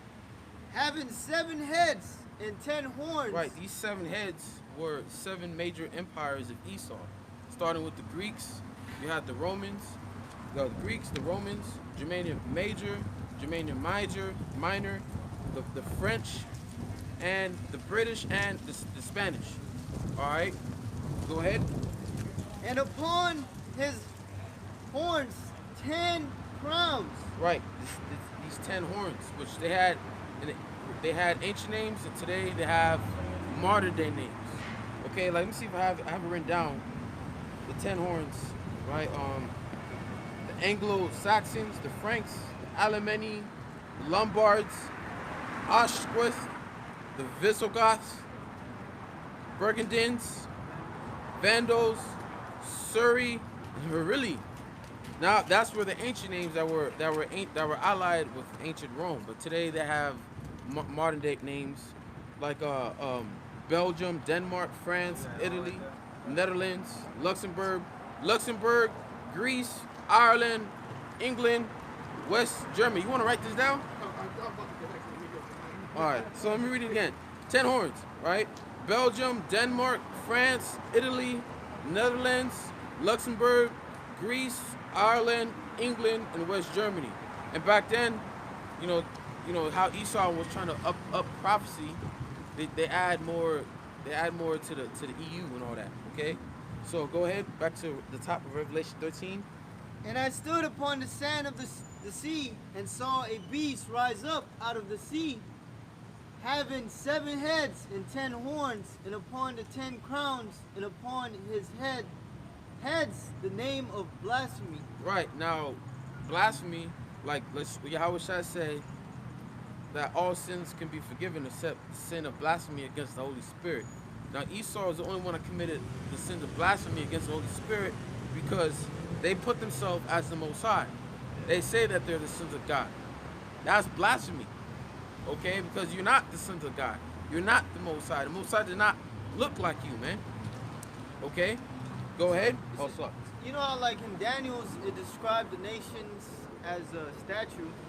The Lord is using the same method, but with a creature, and that creature is coming up out of the sea, out of the nations, and this is going to be the superpower Right. that ruled the earth. So it says, verse 2, and the beast which I saw was like unto a leopard, and his feet as the feet of a bear. Okay. Tells upon you. I'm gonna ask you if you know this. Read that again. Tell me. I want to know the. I kind of don't remember the first beast. I want to see if you can tell me. All right. And the beast which I saw was like unto a leopard. What's that first beast that was like onto a leopard? I just said it like a couple minutes ago. The first. What's that beast? You know that beast? The Yeah, first. we went over this, man. That's Yeah, I know. one- I'm looking at my notes. quiz questions, yeah. We went over that, bro. Take your time, Mark. Think. Specific man that came out of a specific nation. Okay, Esau, but when was the beginning of Esau's rulership? When did he start ruling the earth? What was the first nation that started ruling the earth that were Edomites? He's mentioned in the Maccabees. You gotta know that. Nah, y'all bros be giving it away. You gotta know this, bro. You gotta know that, bro. You don't know Esau's first empire, bro? No. No. You know, They come on. Before the Rome, who's before Rome? There you go. Now, what man was the one that mainly took down the Medes and the Persians? What man was that? It's in Maccabees. His name, Alexander the Great. All right, Alexander the Great. So, right. So read that again. And the beast which I saw was like unto a leopard, and his feet. Right. That leopard is Alexander the Great in the Greek Esau Empire. started. Right? All right. Greek Empire were the first Edomite nations to rule. Okay. Right. After the Persians. Because they're the ones that took down. Alexander the Great was the first ones to take down the Persians. And when you go into the history, if you Go go watch the movie, man. yeah, if you go into like a leopard is known for being fierce and quick. They're like chainsaws. You saw liking them like on chainsaws. Very fast, quick, fierce. Okay? And Alexander, that's how he was against the Medes and the Persians. All right, because when he fought against the Persians, they looked at him like he was crazy because who could took down the Persian at that time? They were a great empire. They the one title that they have, the army was the immortals. It just every time you kill them, it seems like they don't die. Just more comes. Watch the movie 300. Right. Okay. So yeah, this is very important to know, because a lot of people don't know this. They read scriptures like it and actually think that it's an actual beast, not knowing that it's parabolic for nations and kingdoms. Okay. So continue on. And the beast which I saw was like unto a leopard, and his feet as the feet of a bear, Keep going. and his mouth as Which the mouth, is it? Wait. Oh, I'm sorry. and I just want to. the mouth of a lion. Okay, now what is that feet of the bear? You know that? Feet of the bear. Yeah. Why would it be Russia? Right. But the feet represents the end of something, right? So the Lord's gonna use Russia to end this system, to take down the beast. All right, they're gonna be the one to destroy America, man. They're like when you go to Jeremiah 51, it says the chief captains of the Medes. Okay, go ahead. It's Daniel 7:6. After this I beheld, and lo, another like a leopard, which had upon the back of it 4 wings of a fowl. The beast had also 4 heads, and dominion was given to it. All right, now what this beast that was likened unto a leopard is referring to the Greek Empire. All right, it says 4 heads and 4 wings represents 4 generals, because you had Alexander the Great, which was the king, right? That time, but he had 4 generals. He didn't take it down by himself. All right, the Persians by himself. It was Cassandras, Lysimachus, Seleucus, and Ptolemy. He divided the kingdom He divided his kingdom between those 4 generals. Okay? Was that it on it? Yeah. Okay. I just wanted to read that leopard part, you know? Right. Because hey, that goes along with what we read in Revelation 13:2. And he was also known of wearing the, I forget what they call it. The leopard animal. I know What is it called? I forgot the name, but it's a leopard. Like when you kill an animal, Yeah. you put the head on it. Yeah. There's a reason why he had that leopard specifically. Okay? Just like how, what is Russia's symbol? What is Russia's symbol? What's animal symbol? Like America's symbol is the eagle. What is Russia? Bear. Bear. Okay? Precept? Go ahead. Can I bring this point out? When they first created the Soviet Union, the soldiers in World War II, they wore the bear. Yep. This is First Maccabees 1:1. And it happened after that Alexander, son of Philip, the Macedonian, who came out of the land of Shittim, had smitten Darius, king of the Persians and Medes, that he reigned in his stead the first over Greece. See? The first over Greece. And this is real history, man. Yeah. You can read about Philip the Macedonian. Oh, in the Bible. They make movies about Alexander the Great. You know, in high school, we learned about Alexander the Great. What's going on, man? No, I'm from Afghanistan. Alexander okay. the Great, he wanted to conquer Afghanistan. Yeah. But he got in trouble. You know why? Why? Fear. Okay. He feared from a small little shit that people made COVID in this lifetime. COVID is not real, by the way. Right. It's man-made bullshit. Right. China and America. Indeed, that I am from, Afghanistan myself. That's why I was like, wow. Because Alexander the Great had made his beauty to come to Afghanistan and make that country to be from the dark to the light. But you know what? He was not Jesus.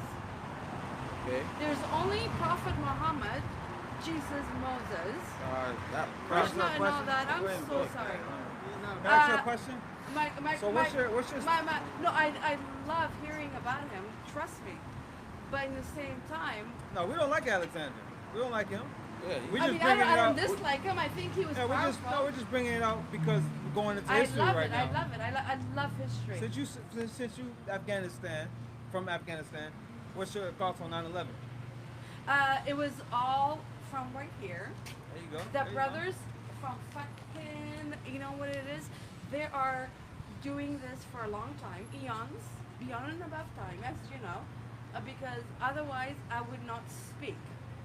I'm very, intellective and very choosy. Everything is government. Yeah, you're right. And you know what? The thing is that they're trying to control the unity of the light, but as far as I'm concerned, you guys are the brothers to bring enlightenment into this world, no matter what it is. You know what? I am not into celebrity because this is the real true celebrity to me. Because we are choosing to save life with children because it is about children. So if you and I and this beautiful gentleman, if we don't do things right, what's going to happen to Gaia? Mother Earth. Father. Okay. A father, mother, and all above. I respect man more than woman because woman has lost their power.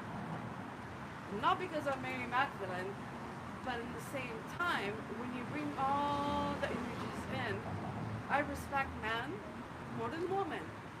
Because you know what? man with a We price. put the lipstick, we could dress, and we make man weak. Strong woman like Jesus, I am in. That's Okay. all I can tell you. All right. Okay. All right. Okay. Have a good Women one. never had no power. All right, man, bro. You're right, bro. But Hey, go ahead. have a good one. That was a nice talk. Thank you. Blessings. Or stand around Alright. and listen, whatever. Go ahead. Can you read Daniel 7:6? 'Cause I was trying to find. Okay, I'm gonna listen to one and then I'm gonna leave because you know what? I love this more than anything in my life because you guys are doing something productive. We're teaching our people who they are. Letting these other nations know that who they truly are too. Yeah, we're the Israelites. Yup. The land of Israel, that's where we're from. We're the true Jews. Yeah. Indeed. We're the real Jews, yeah. I am everything. I don't believe that I am separated because if I separate myself from Jew to Muslim to Christian to all that, you know what I'm doing? I don't bling. I'm Okay. all one. All right. It's all about God. God is one. All right. Get Deuteronomy. Read Daniel 7 and 6 because I wanted to say something. I forgot the exact name. But go ahead. Daniel 7 and 6. It says, after this I beheld, and lo, another like a leopard, which had upon the back of it 4 wings of a fowl. The beast had also 4 heads, and dominion was given to it. Right, and this was Alexander the Great, Greek Empire, and with his 4 generals. Lashmatius. I was going to get that. I was going to get to that in the Maccabees. Right. Hey, Lashmatius, Cassander, Ptolemy, and Seleucus. Now, when you go into the Syrian wars, right? This is after when Alexander the Great died, and he died at the age, I believe, 33 of a great 32. 32. Okay, Thwada, of a great sickness. Because Okay. he did his thing 12 years. Right. Now, the Syrian War, I just want to read a little bit of it. Syrian Wars. The Syrian Wars were a series of 6 wars between the Seleucid Empire and the Ptolemaic Kingdom of Egypt, successor states to Alexander the Great's empire during the 3rd and 2nd centuries BC over the region then called Syria, one of the few avenues into Egypt. These conflicts drained the material and main power of both parties and led to the eventual destruction and conquest by Rome and Sparta. They are briefly mentioned in the biblical books of the Maccabees, which his brother just read. Yeah. Okay? I'll read it. I'll jump down. All right, go ahead. You know what? Verse 2. First Maccabees 1 and 2. And made many wars and won many strongholds and slew the kings of the earth and went through to the ends of the earth and took spoils of many nations, insomuch that the earth was quiet before him. Whereupon he was exalted and his heart was lifted up. And he gathered a mighty strong host and ruled over many countries, or over countries and nations and kings who became tributaries unto him. Right. So that's what happens when you get conquered by a nation. Okay, because, hey, what was the goal of Alexander the Great in the Greek Empire and the 4 generals? They were trying to Hellenize not just the Jews, but all the nations that they conquered. Basically like a New World Order, trying to turn everyone Greeks. Because when you read down, it speaks of Antiochus Epiphanes, which he was the main one. He was the main one that came out of the Seleucid Empire that tried to Hellenize the Jews. Okay, make them forsake their heritage and who they truly are, and conform to the Greek customs. And this is where you get Israelite foreigners. This is where you get Gentiles in the New Testament. Okay. It says, and after these things he fell sick and perceived that he should die. Wherefore he called his servants, such as were honorable and had been brought up with him from his youth, and parted his kingdom among them while he was yet alive. Right. So Alexander reigned 12 years and then died. And his servants bare rule every one in his place. And after his death they put crowns upon themselves. So did their sons after them so many years, and evils were multiplied in the earth. Right, because they tried, when Alexander the Great divided his kingdom, gave them their portion, they tried to be king like him. All right, which led to what? The Syrian wars between. Which it was already prophesied in Right. the book of Daniels. That was it the four wings. All right, that's what it's talking about. Right. That's right. So. It was like such a beautiful, amazing thing. 3 things that Alexander the Great said. 3 things. Okay. It was like the last minute that he was going to leave Earth. And this is the truth in the history of Quran and also Bible. And however, because he was spiritual, he was belonging into the heaven of divine universe, right? He Right. says, listen, bring me 3 things before I die. They were like, what? I chose 3 things. Bring me the doctor. Yeah, that the told most me, physicians, all the physicians. He goes, second thing, please do not touch my jewels. Leave all his money on the Bring, floor. bring all his jewels. On the- Third, he says, when I leave my hand out of the casket, whatever. Yeah. And they were like, what the fuck is he talking about? He goes, listen, doctors are not the healers. All right. It's heaven, God. There you go. However you mention. I don't take anything with me. I came without any kind of money.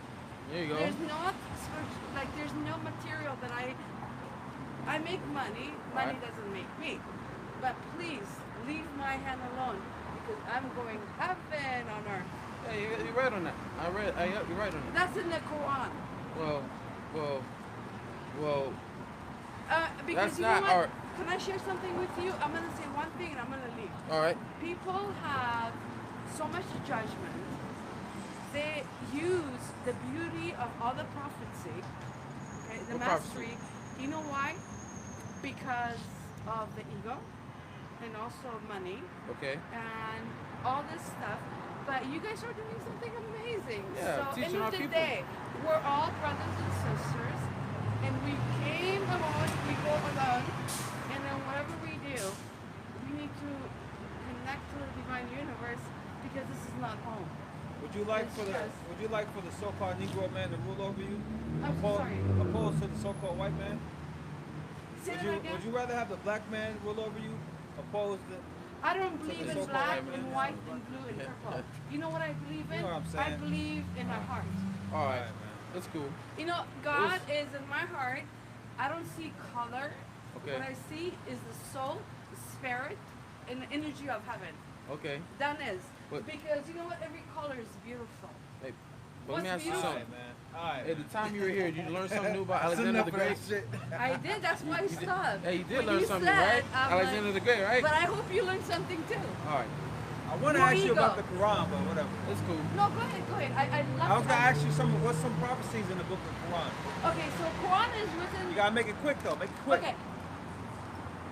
Judge of mankind is so when everything is happening, things are writing like people write, right? Hey, bro. It was Your not like Revelation 18:2. right.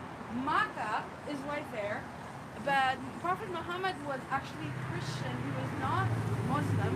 He came to help that world of arrogance with women, and through Archangel But Gabriel, what's some of the prophecies in the book of the Quran? the Quran, Just give me one prophecy one prophecy. that hasn't happened yet.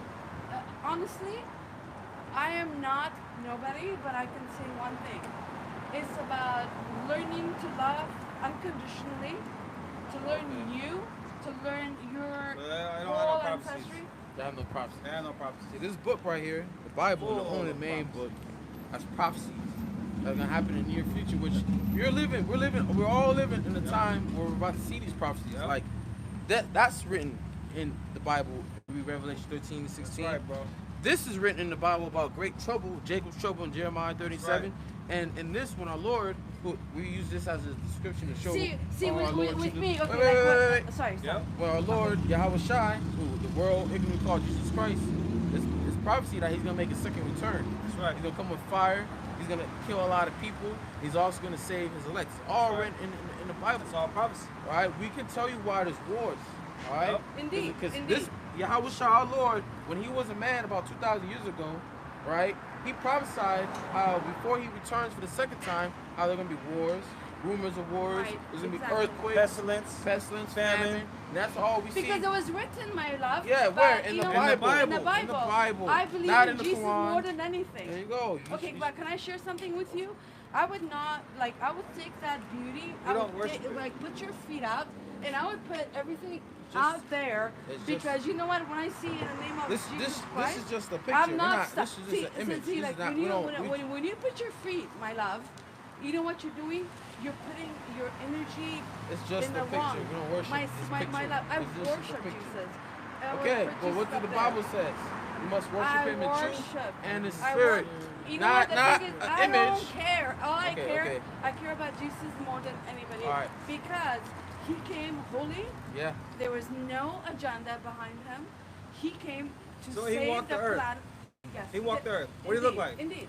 Well, he looked like he was fucking black. Hey, you ain't got to spit on me, girl. What do you look? He was Man, black? chill Yeah, out. Yeah. you ain't got to spit on me, though. Spit. You thirsty, No, I'm baby? passionate. I'm passionate. All All right. right. But yeah, all right. He walked the earth and he was black. There you That's go. cool. That's cool. There you That's go. cool, man. And it's people that he's Listen, gonna listen, save us, black. Listen. So how do you feel about the fact that the white I man? don't give a fuck about white because there's But isn't white, that blasphemy? but there's black in them. Hey, it's about journey. It's about soul. It's about dignity. She on it, you know what I mean? It's cool. Let's go. But hey, I'm glad you learned something new. But Eisen is great. You know what? I'm All gonna right. bless you more than ever because you know what, dude? Let me What? tell you something. Hey. If you were like Jesus, you would look at me like a sister and you would not even talk like that. It's What'd I because say? Ego. What I say? Okay, she is, whatever she's saying. No, you're just talking a lot. You know what I mean? Hey, No, I'm look, not, and ma'am. I'm talking truth. Ma'am, And ma'am. you have a problem because it's your ego. Ma'am. Go inside of your heart, my Ma'am, love. ma'am, Go inside of your heart. ma'am. My heart is Yes, right my here. love. Look. No, Hey, the ma'am. heart is like right here Ma'am. and here. Ma'am. This is like the divine Ma'am, universe. look. And this is where you create Okay. children. Hey, And hey, have a nice day. We're gonna go back teaching the Bible. We got people watching, you know. I don't got time to go I love you, back I and love forth. you, All right, I cool. love you. I'll see you later. Have a nice day. Blessings. All right, blessings. Yep, bye. blessing to all of you. Okay. All right, thank you, bye. woman. All right, quick precept real quick. Go ahead. So Isaiah 34:16. You know, seek out the book of the Lord and read. All right, you all right? No one of these shall fail. None shall want her mate. From my mouth it has commanded, and his spirit it has gathered. And what's not gonna fail? The prophecies. All the prophecies that are in his scriptures are gonna come to pass. Remember, the Lord said the former things. Remember the former things, they came to pass. What about the new things? All right. So the former things that he prophesied about the flood, okay, how he's gonna put Israel in bondage for 400 years under the Egyptians, that all came to pass. So you don't think that the prophecies that are written that haven't come to pass are not gonna come to pass? Every single prophecy is gonna come to pass because whatever the Lord says is gonna happen, it's gonna happen. He's not a man that he should lie. All right. Right, and none shall want her mate, you know? Just like with the Quran. The Quran didn't have any prophecies. The Quran doesn't go into Alexander and names all these names like Darius, Cyrus, Right. you know, Epiphanes. That's You know? why she could have told me one prophecy in that book, man. You know, but you know I had to shut her down because women just they talk and they don't make no points, man. Get to the goddamn point, woman. And if you read that Quran, it tells you that these people are the chosen people of God. You know, brother, you can Well, look it up. Quran bullshit. I don't pay attention to this. We'll go back to Revelation 13. It's back in Two. Revelation 13 and 2. It says, and the beast Hey, which there's I a saw. there's a reason why she came up. Tells upon you. All right, but go ahead.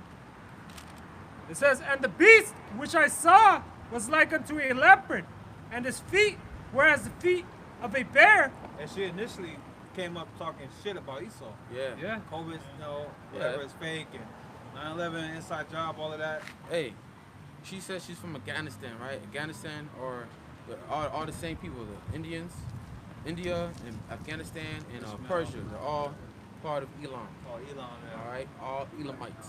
Yeah, she wouldn't be able to run her mouth like that over there in Afghanistan. you Nope, know? they would have chopped the head off. But she Again. couldn't wear what she's wearing either. Yeah.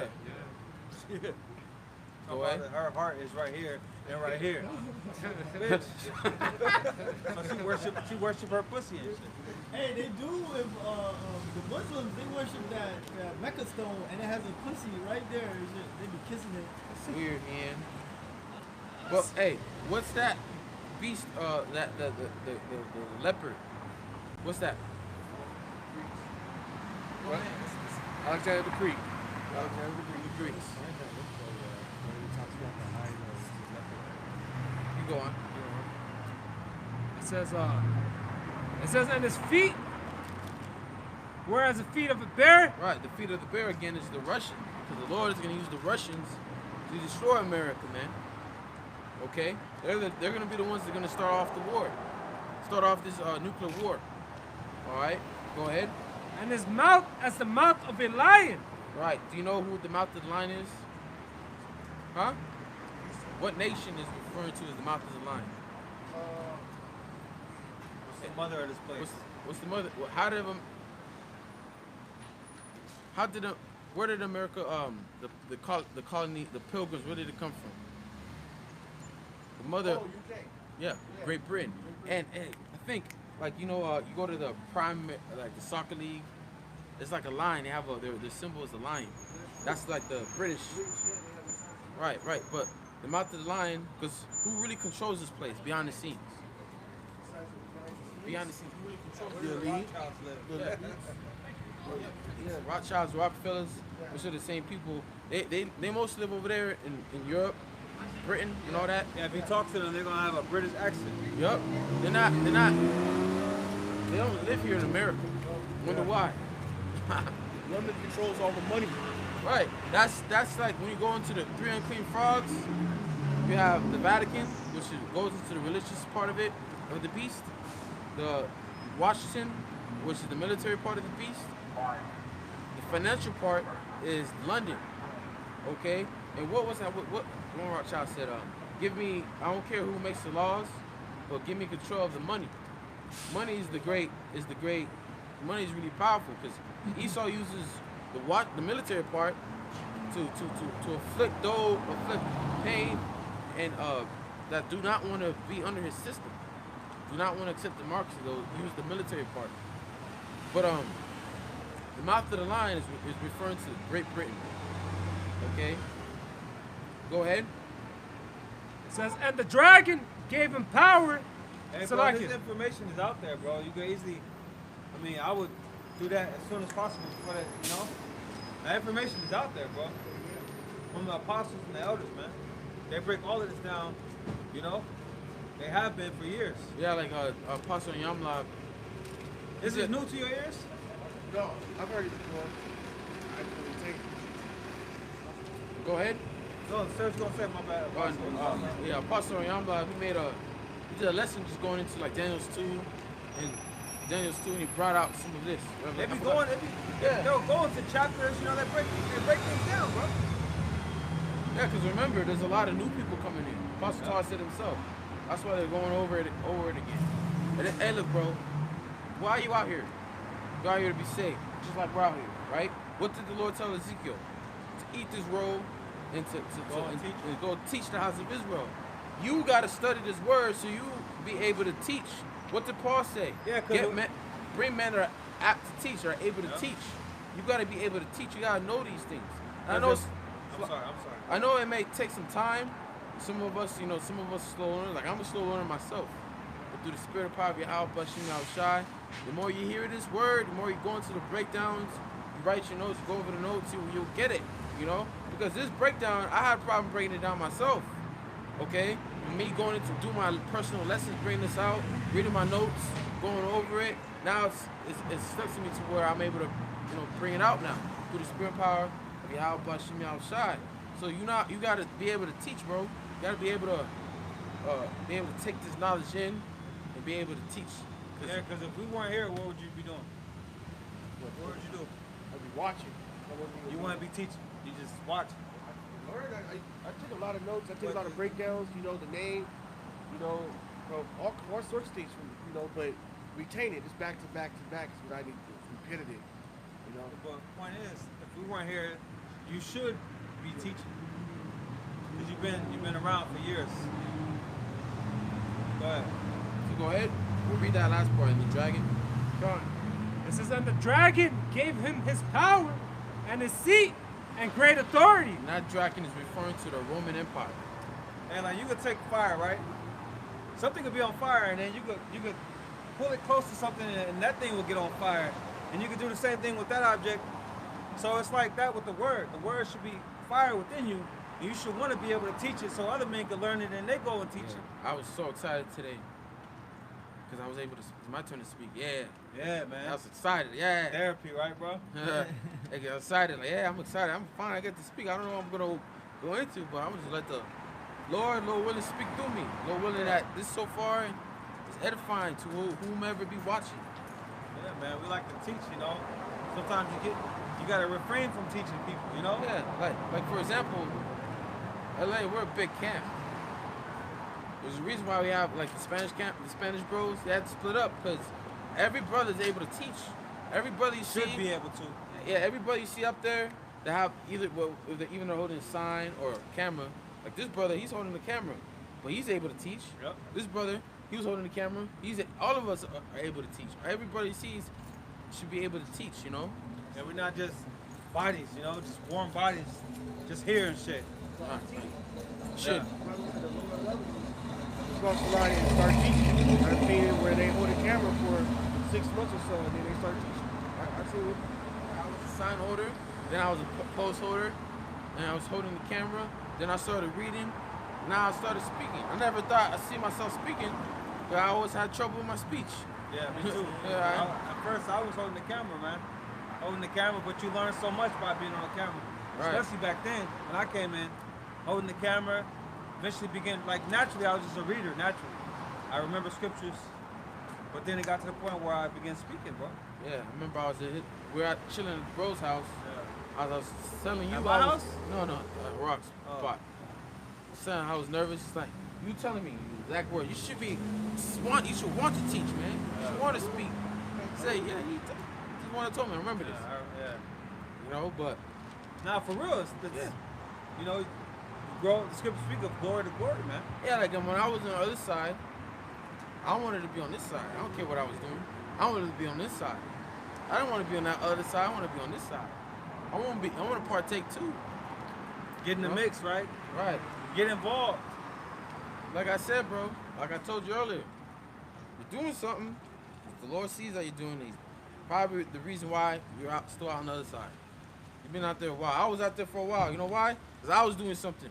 I had to cut that off. When I cut that off, I'm telling you, Spirit of the Lord, open up to me. Okay? Just to let you know. I got a priest. Go ahead. This is the book of 1 Timothy chapter 4, verse 13. Till I come, give attendance to reading, to exhortation, Right, and with the to reading, doctrine. With the reading, the scripture say, blessed he that readeth, right? With the reading, that's when you go and you read it when you read it, go and read it for yourself, then it becomes a part of you. It's in you. Yeah. And then the Lord begins to sup with you, bro. Yeah. You know what I'm saying? To where you'll make connections in the spirit. Yup. Spirit You know? will start working with you. And you may watch videos and hear apostles bring it out, but like what's more better to able to help you obtain what they're saying is actually reading it, what they're going into the account. Like sometimes, like for example, like Apostle Gabar was watching. I was listening to videos on my work. Apostle Gabar was reading Jeremiah 50 a little bit. But he mentioned how Jeremiah 50 is a good chapter, right? Yep. So later on, he was going into Jeremiah 50, but later on, my lunch break, I was having a little spare Bible. I read it. I read Jeremiah 50. Oh, okay. It clicks now. You know, brother may not read a chapter, but they say you hear the videos. Read it for yourself. Yeah. Read it for yourself. I think the testimony is the same thing with Genesis, the first chapter. You know, where he went into the us, or the breakdown with the moon. From then on, I was like, okay, the Alahaya, the us, and I knew that, okay, the word, and then how Shai, and then there was 12. He made it his own name behind him to help him do the work. So now that's when I was like, oh, that makes sense. But I never really went back and tried to get matching chapters, but I got the breakdown and understanding of it. Like you said, read it for yourself. I've done that and do it, like the book of Titus or so forth. Someone's just retaining the information. Sometimes it's a problem. Keep it stored. I don't know how you watch your videos and all that. I don't know if you do it on working or you sit down and watch. When I came in, the first thing I did is I had a notebook. I have a notebook. I wrote down every video's title and every precept that broke down. Yep. I wrote that down. Same here, man. I wrote it down, and whatever I learned from that video, I wrote it down. All right. If I didn't learn anything, like if something I already know, I just write the precepts that they brought out. That helps a lot. Oh yeah. These are old. I think that's what. Yeah, and then Look, I still have it. See the sign. I still have it. you want to constantly hear the word and constantly, you just want to be in the word somehow, some way. Yeah. Whatever fashion it is, whether it's listening to the word, reading the word, doing shows, just being in the word, man. Well, Spirit's gonna say that. How Yeah. did the scripture go? The labor is plenteous, but the workers Nah. are few. So the Lord work is plenteous. The laborers are few. The laborers few. So there's few men teaching, but there's a lot of work to do. you Yeah. know? Yeah. That's why it's all hands on deck. Everybody should be working, There's laboring. Man, Be able to there's teach. the Lord will make space for you to build in the truth, So there's a lot of work Yeah, to do. bro. We want you on this side, bro. Yeah, but man. I've been wanting you to hang Yeah, on this bro. side, man. I was go on shocked. Sundays, man. I was shocked when the Lord had brought me over here first with y'all bros. I was shocked that I'm like, what's up with this brother, man? But come and find out, you know, you still got a little more learning to do. Yeah, bro, you might bring something that might benefit all of us. Hey, finish that out. But it will benefit you a ton to be in here, bro. Because it takes that. It takes being around men of the Lord, seeing how they walk. It takes that, man. You know, that helped me a lot when I came into the truth. Being able to see Muatzak, Barak, and them bros, and how they move and how they conduct themselves, bro. You know, it helps you be a better man. Because it's one thing at camp, but it's a whole other thing outside of camp. Right. Go ahead. This is verse 14. Neglect not the gift that is in thee, which was given to thee by the prophecy, which the laying on the hands of the presbytery. It says, meditate upon these things, give thyself wholly to them, that thy profiting may appear to all. Hey, like it says meditate. What's that? Isn't Psalms how King David meditated upon the Lord's works on night? It's good to meditate upon these words, meditate upon what you're reading and what you hear too. And like the brother was saying earlier, man, he said to get holy, man. Every thought, every action should be, it should be, revolved around this word. Right. Yeah, bro, and if you like submerging the work, it's gonna be your fruits are gonna show, and it's gonna be profitable for all. Yeah. Definitely gonna be profitable, bro. We all have gifts. Some of us have similar gifts. We all have gifts that the Lord has given us. But you gotta labor to see what that gift is. Yeah. Bro, I remember one of the first things I asked him, what was up? I was like, how do I know like talent? Bro, you study, learn, the Lord reveal talents in you. You don't even know you have. Yeah. Your specialty might be history. Your specialty might be bring out a certain type of precept, bro. But you gotta work on it. People hate people that are talented and they never work hard on their talent. Yeah. Like, bro, man, I know some dude, when I was in appointment, this dude was so dope. But he didn't work on his talent. It's like, bro, you got this type of talent, like, god damn. Yeah. Same thing with the truth, man. We've been given a special gift, bro. You gotta work for your gift, bro. You gotta maximize them. And the scriptures say, hate not laborious work. And the scriptures say, I have not labored for myself only, but for all them that seek learning. So it's for the elect's sake, man. Hey, because there's going to be a lot more brothers coming soon. The new brothers. Remember. Go ahead. It's Sirach 6 and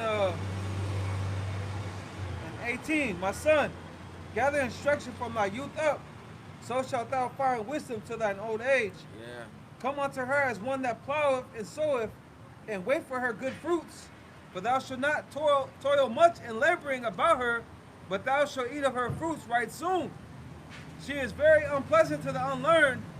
He that is without understanding will not remain with her. Yeah. That's why dudes come in this thing and they end up falling out. All right? They don't understand. Hey, wisdom will try you before it enters into you to see if you're worthy enough to be able to obtain her, you know? And wisdom is, it takes, like it says, wisdom is of age. We just read, Get it in your youth. get it in you. It takes experience. It takes a lot of learning, you know, going through things, seeing the spiritual side of everything that you're going through, trying to see what the Lord is trying to teach you and tell you. All right, not just through your sufferings, but as well as signs, through your prayers. You know, the Lord will show you. The Lord will deal with you. You just gotta be willing to open up that door when He's knocking at it. It says, she will lie upon him as a mighty stone of trial, and he will cast her from here ere it be long. For wisdom is according to her name, and she is not manifest unto many. Yeah, unto many. Hey, like it says, Many are called, but few are chosen. well, it says those that are rough paraphrasing, are distracted by follies. It's because they're destitute of wisdom. You have a lot of people that are all into these follies, all into this world, what this world has to offer, but they have no wisdom. You know, they don't have nothing to live by. There's no morals, no codes, no virtue within themselves. No temperance, no fortitude.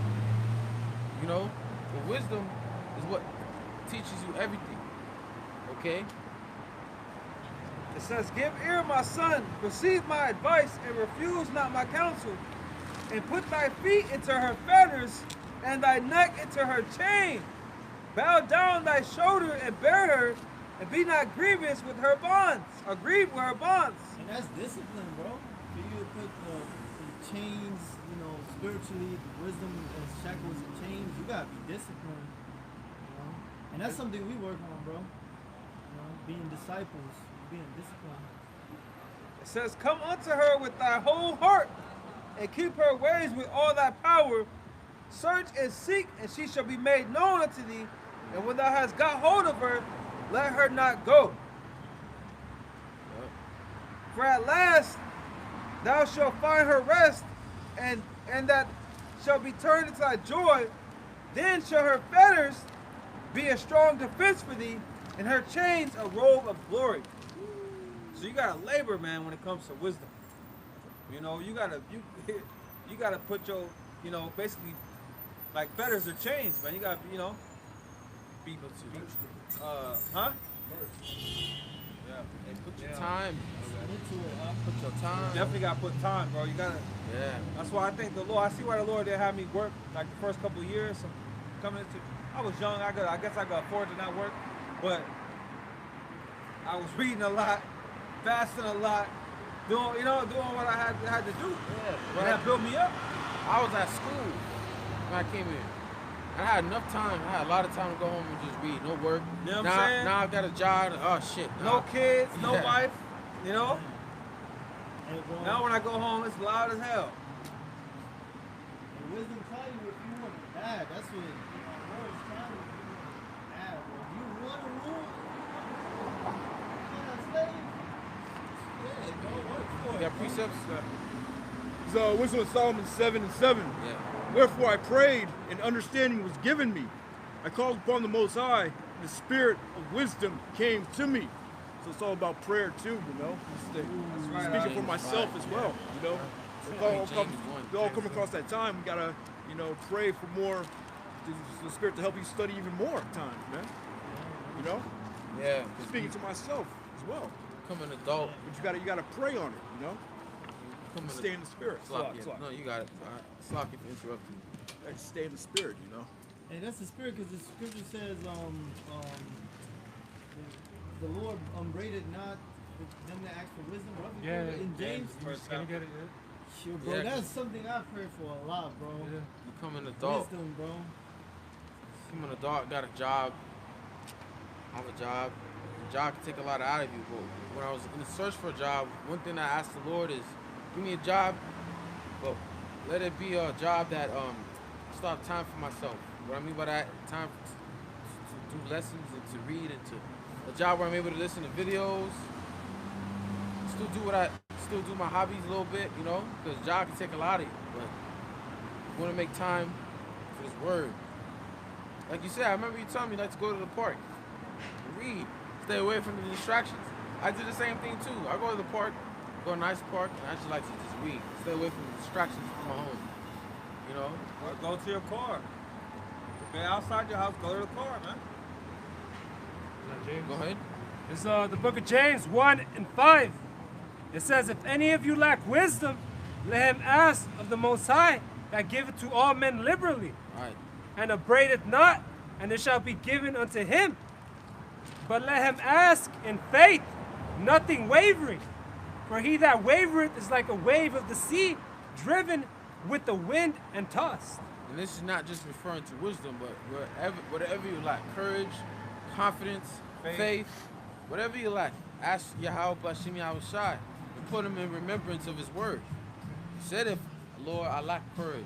He said, if I ask, you will give it to me. You're not going to get saved off of the work that we're putting in. You got to have your own works, bro. You know what I'm And saying? your own works ain't social media. Your own works is coming Yeah, out fuck here. Instagram, Mark. Fuck Instagram. The scripture Yeah. says, ask and you shall receive. You, the Yeah, I Lord's got that. The Lord's gonna give you an opportunity to expand your wisdom, bro. Just like Solomon when he asked for wisdom. Yeah. In a What dream. did the Lord do? The Lord tested him so he could apply wisdom. So the Lord gonna put you in that direction to grow wisdom, bro. And you're gonna become wiser. You're gonna know more things. You're gonna understand the scriptures like read these things. Come on with your own Jews. Hey, I never finished that in Timothy. All right. This is finishing it off. 1 Timothy 4:16. Take heed unto thyself and unto the doctrine. Continue in them. For in doing this, thou shalt be saved thyself and them that hear thee. Oh, right. Save thyself and them that hear thee. Okay, hey, like I said, Apostle Tahar, the apostles have been breaking it down how there's going to be more brothers coming in. I mean, like, when the time comes, when we're not power, people shall be willing. You're going to have more of the elect that are going to be sealed. They're going to want to learn. We got to be able to teach, be able to Right. go into the scriptures. Just like when the Lord Spirit had Philip come across Oh, yeah, I was thinking that the right now. Ethiopian eunuch. Oh, yeah. He broke the scriptures down to him. He broke down Isaiah 53rd, the 53rd chapter. to him, How you know? shall I know if some man shall teach me or guide me? So it shows you that we all need we all in this truth. We don't just get this. I didn't understand this by myself. You have some people here. None of us understood this by ourselves. We all had teachers. Who are our teachers? Our apostles of great most, and that's why I started off double honors to our apostles who we all learned from. We all learned this truth, these words, going into the history from our apostles. We didn't get this out for ourselves. You have some guys that learn from the apostles and think they were greater than them because they got some type of knowledge. Because at the same time, knowledge will puff it up. You think that you know everything. You're better than someone. You see a new brother coming in, he doesn't know much. I'm better than nah, man. It's not the way to go. Scriptures tell you how you're supposed to be, how humble you got to be when you got the knowledge of your hand, because you can remember Yeah, what Paul said. We weren't given the truth to put down the next man. All right, that's worldly shit. That's what niggas do. Okay. Anyway, go ahead. It's Luke 11:9. And I say unto you, ask and it shall be given you, seek and ye shall find, knock and it shall be opened unto you. For everyone that asketh receiveth, and he that seeketh findeth, and to him that knocketh it shall be opened. If a son shall ask bread of any of you that is a father, will he give him a stone? Or if he asks a fish, will he for a fish give him a serpent? Or if he shall ask an egg, will he offer him a scorpion? If you then, being evil, know how to give good gifts unto your children, how much more shall the Heavenly Father give the Holy Spirit to them that ask him? Yeah, like with Herod, when when he asked the daughter, what you want, I'll give it to you. The mother told his daughter to tell him to get him John the head of John the Baptist. And Herod, he gave it. He cut him, but he didn't want to. But hey, he gave it. It was a gift. Okay, so if that evil person, Edomite, gave a gift like that to his daughter, because his daughter asked for it. All right, us asking for a righteous thing, right? A righteous thing will benefit us in the body. You think the Lord will give it to you? Yeah, just like you give the brothers with these garments. Yeah. If the Lord won't give you. So, that was on that? Yeah. Revelation, let's go back to Revelation. You got something? No, it's cool. Yeah, Revelation 13. Yeah. And start from 2 again. It's back in Revelation 13 and 2. It says, and the beast which I saw was like unto a leopard, and his feet were as the feet of a bear, and his mouth as a mouth of a lion, and the dragon gave him his power and his seat and great authority. Right, that dragon is again the Roman Empire. All right, go ahead. Verse. Hey, because this place is fashioned just like the Roman Empire. Yeah. The politics, the military, architecture. right? The plumbing, yeah. Everything is fashioned after the Roman Empire. Like The brothers over there, Assyrians of DMV. That's how you pronounce it. The brothers over there in DMV. The way that they prophesied, bro, the way that it looked like ancient Rome. It looks like Rome. They cracked in front of a pillar and all that. I'm like, damn, this looks like Rome. And this is Rome. All over again. Go. Yeah. Continue reading. Verse 3. And I saw one of his heads as it were wounded to death. Right. What does that go into? How the Roman Empire fell. They fell, which was known as the Western Roman Empire. They had 12, starting with Julius Caesar all the way to Domitian. He was the last Roman Caesar. Okay, they had the Holy Roman Empire, the Byzantine Empire, which ruled for 1,000 years. Okay, that's when Jake ruled the eastern side. That's when they're known as eastern part of Eastern Rome. All right, they ruled all the known world for 1,000 years. Okay, that's when it was. And I saw one of his heads. Read that again, the last part. Yeah, go on. It says, and I saw one of his heads as it were wounded to death, and his deadly wound was healed. Right, and it became healed around 1492, right around the 1400s when Esau started coming back on the scene. That's when he started to be healed. Right, what does Renaissance mean? Oh, when you remember or rebirth or something like that. Yeah. Rebirth of the empire. Get Malachi, the first chapter, in the where it speaks of Edom. After it says, after Esau, Rebuild. Yeah.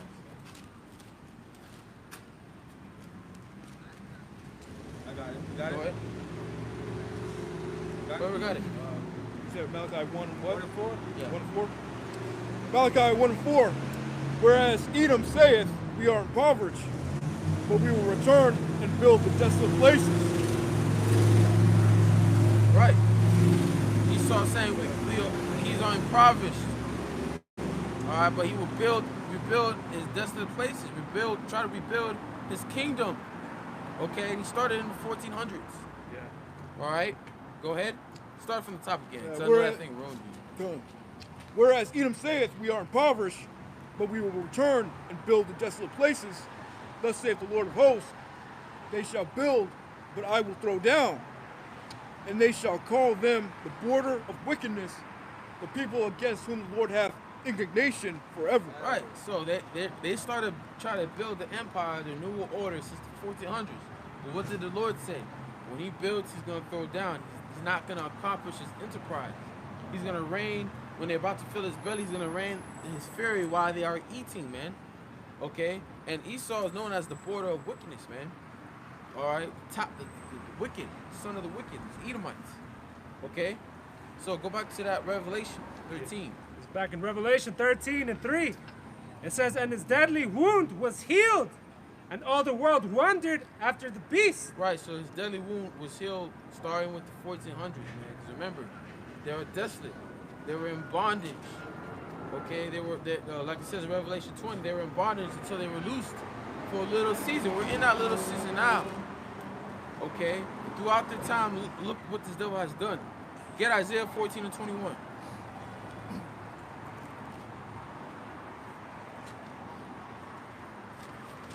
There's Isaiah 14 and 21. It says, prepare slaughter for his children for the iniquity of their fathers. Right. Whose fault? Who is this referring to? The Edomites, which the children, the fathers that put Jacob in slavery. All right, all the Edomites that oppressed all the tribes. All right, they're back here today as the children throughout later on through the fourth and third generation. Yep. Okay, go ahead. That they do not rise nor possess the land, nor fill the face of the world with cities. And that's exactly what this Esau has done ever since he got loose with Little Caesar.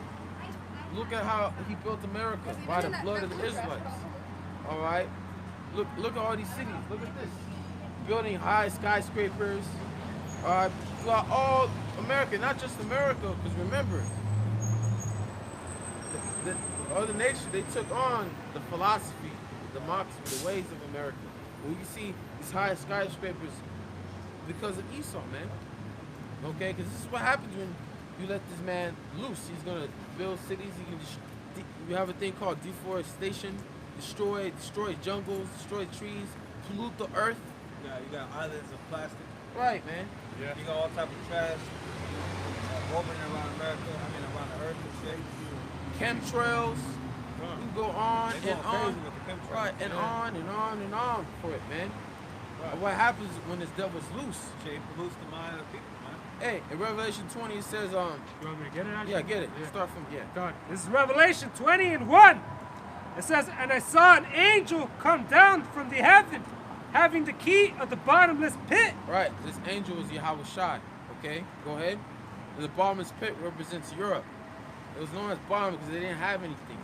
That's why they had to go out and import a lot of things, bring in gold, and that's why Christopher Columbus. That's why he did the journey that he did, because the Spain, the region that they're at, didn't have anything. It was known as bottomless pit. I got Okay. precepts with Angel. Read again. God. It says, and I saw an angel come down from heaven, having the key of the bottomless pit and a great chain in his hand. Right. Right. It's Revelation 1 and 18. I am he that liveth and was dead, and behold, I am alive forevermore, a month, and have the keys of hell and of death. Right. So Yahweh Shai is the keys. Right. The hell, death, and he gives it to whomsoever he will. All right. Yeah. So he let this devil out for a little season. Go ahead. So start from the top again. Yeah. It says, and I saw an angel come down from heaven, having the key of the bottomless pit and a great chain in his hand. Yeah, that chain represents bondage, slavery, because while the eastern side of Rome, the Byzantine Empire were ruling, we had Edomites that were in bondage under us. We're enslaved. These devils are in bondage so they won't build cities or they won't lie or deceive nations.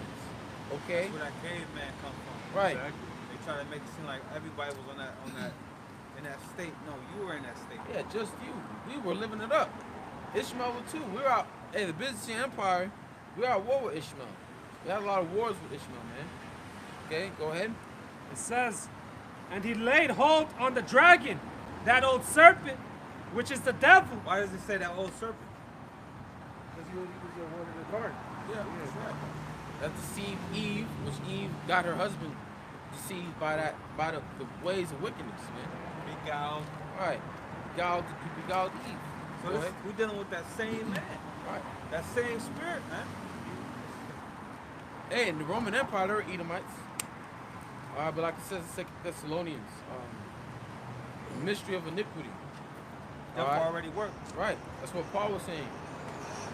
Back then, apostles didn't know who were the wicked at that time, but it was the Edomites. Gone. Maccabees said evils multiplied across the whole planet. Right. And when he came into Yeah. power of the Greeks,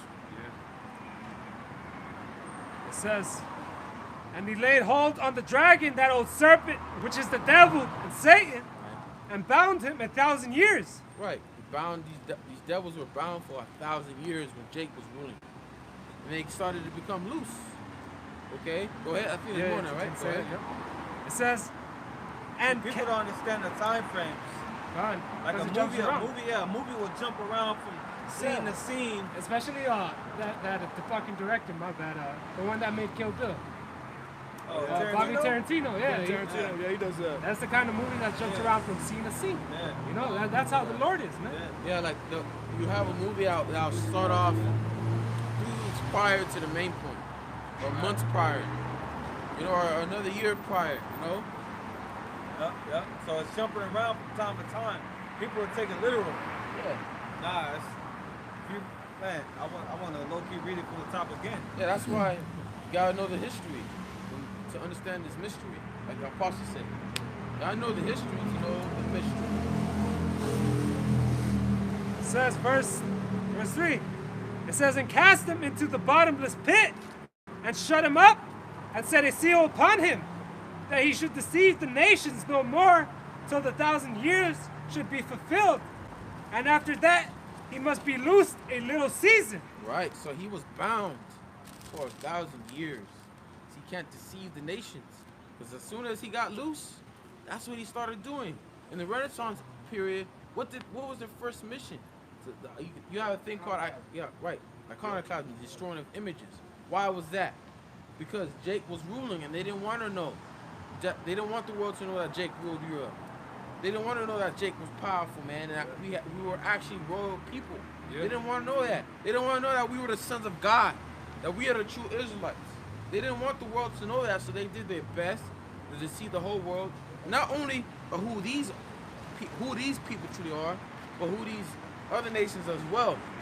You have these Israelites that don't know who they are, Chinese that don't know who they are, Japanese that don't know who they truly are. Okay? But this is why the Lord got us out here breaking that veil, taking that veil from off them, telling them who they truly are, man. Alright? So that was it on that, right? Yeah, that was it. So go back to Revelation. It's back in Revelation 13, and we were at 3. It says, and I saw one of his heads as it were wounded to death, and his deadly wound was healed, and all the world wandered after the beast. It says, and they worshipped the dragon, which gave him power unto the beast. And they worshipped the beast, saying, who is like unto the beast, who is able to make war with him. Right. Now, the beast again is NATO and the EU. NATO being the military part, EU being the financial part of the beast. Okay? And who's able to make war? But hey, the Lord is, I'm getting that scripture, Revelation 16. The Lord is bringing these nations. It's a war. It's going to be a war between NATO and the BRICS nations. All these nations are going to be gathered together in the Middle East for this big war.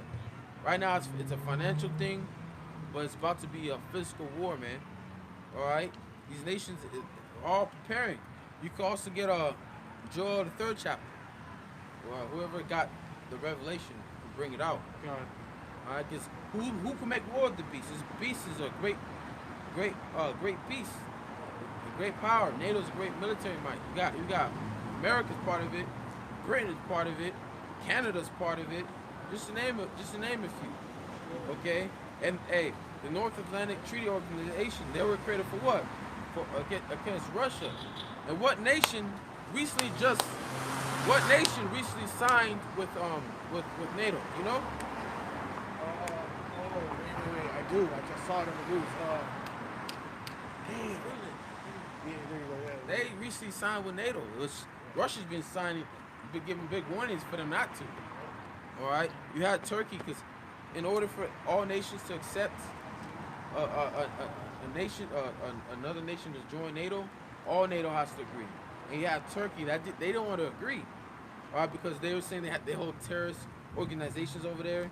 And what happened was, then you had that earthquake that was done by Esau. Right on time. Right, that was a warning, because they did it in the smallest part, Turkey. All right, I thought that was a major city, but nah, that was the smallest part. It was a small city. It did a lot of damage. So then all of a sudden Turkey agreed for Finland to join NATO, and it's also Sweden. I believe Sweden was also on the list. Okay, but all these nations are being gathered together for this next World War III. All right, a lot of people are clueless. Like, these men probably can get drafted in. Okay. Hey, bro. You're gonna have a major draft here in America. That's why it says in 2 Ezra 16, many men many wives are gonna have no husbands. A lot of them are gonna die in war. Hey, this week, Ukraine officially said they're in part of NATO now. Yeah, and but Putin said if they ever declare NATO, that's war. right. So the But you tension's gotta there. understand this. Ukraine joining NATO, yeah, that can cause war, because these nations are gonna have to. These NATO nations are gonna have to be in Ukraine, fight Russia, which is not time yet, because this still has to happen. The Karavna.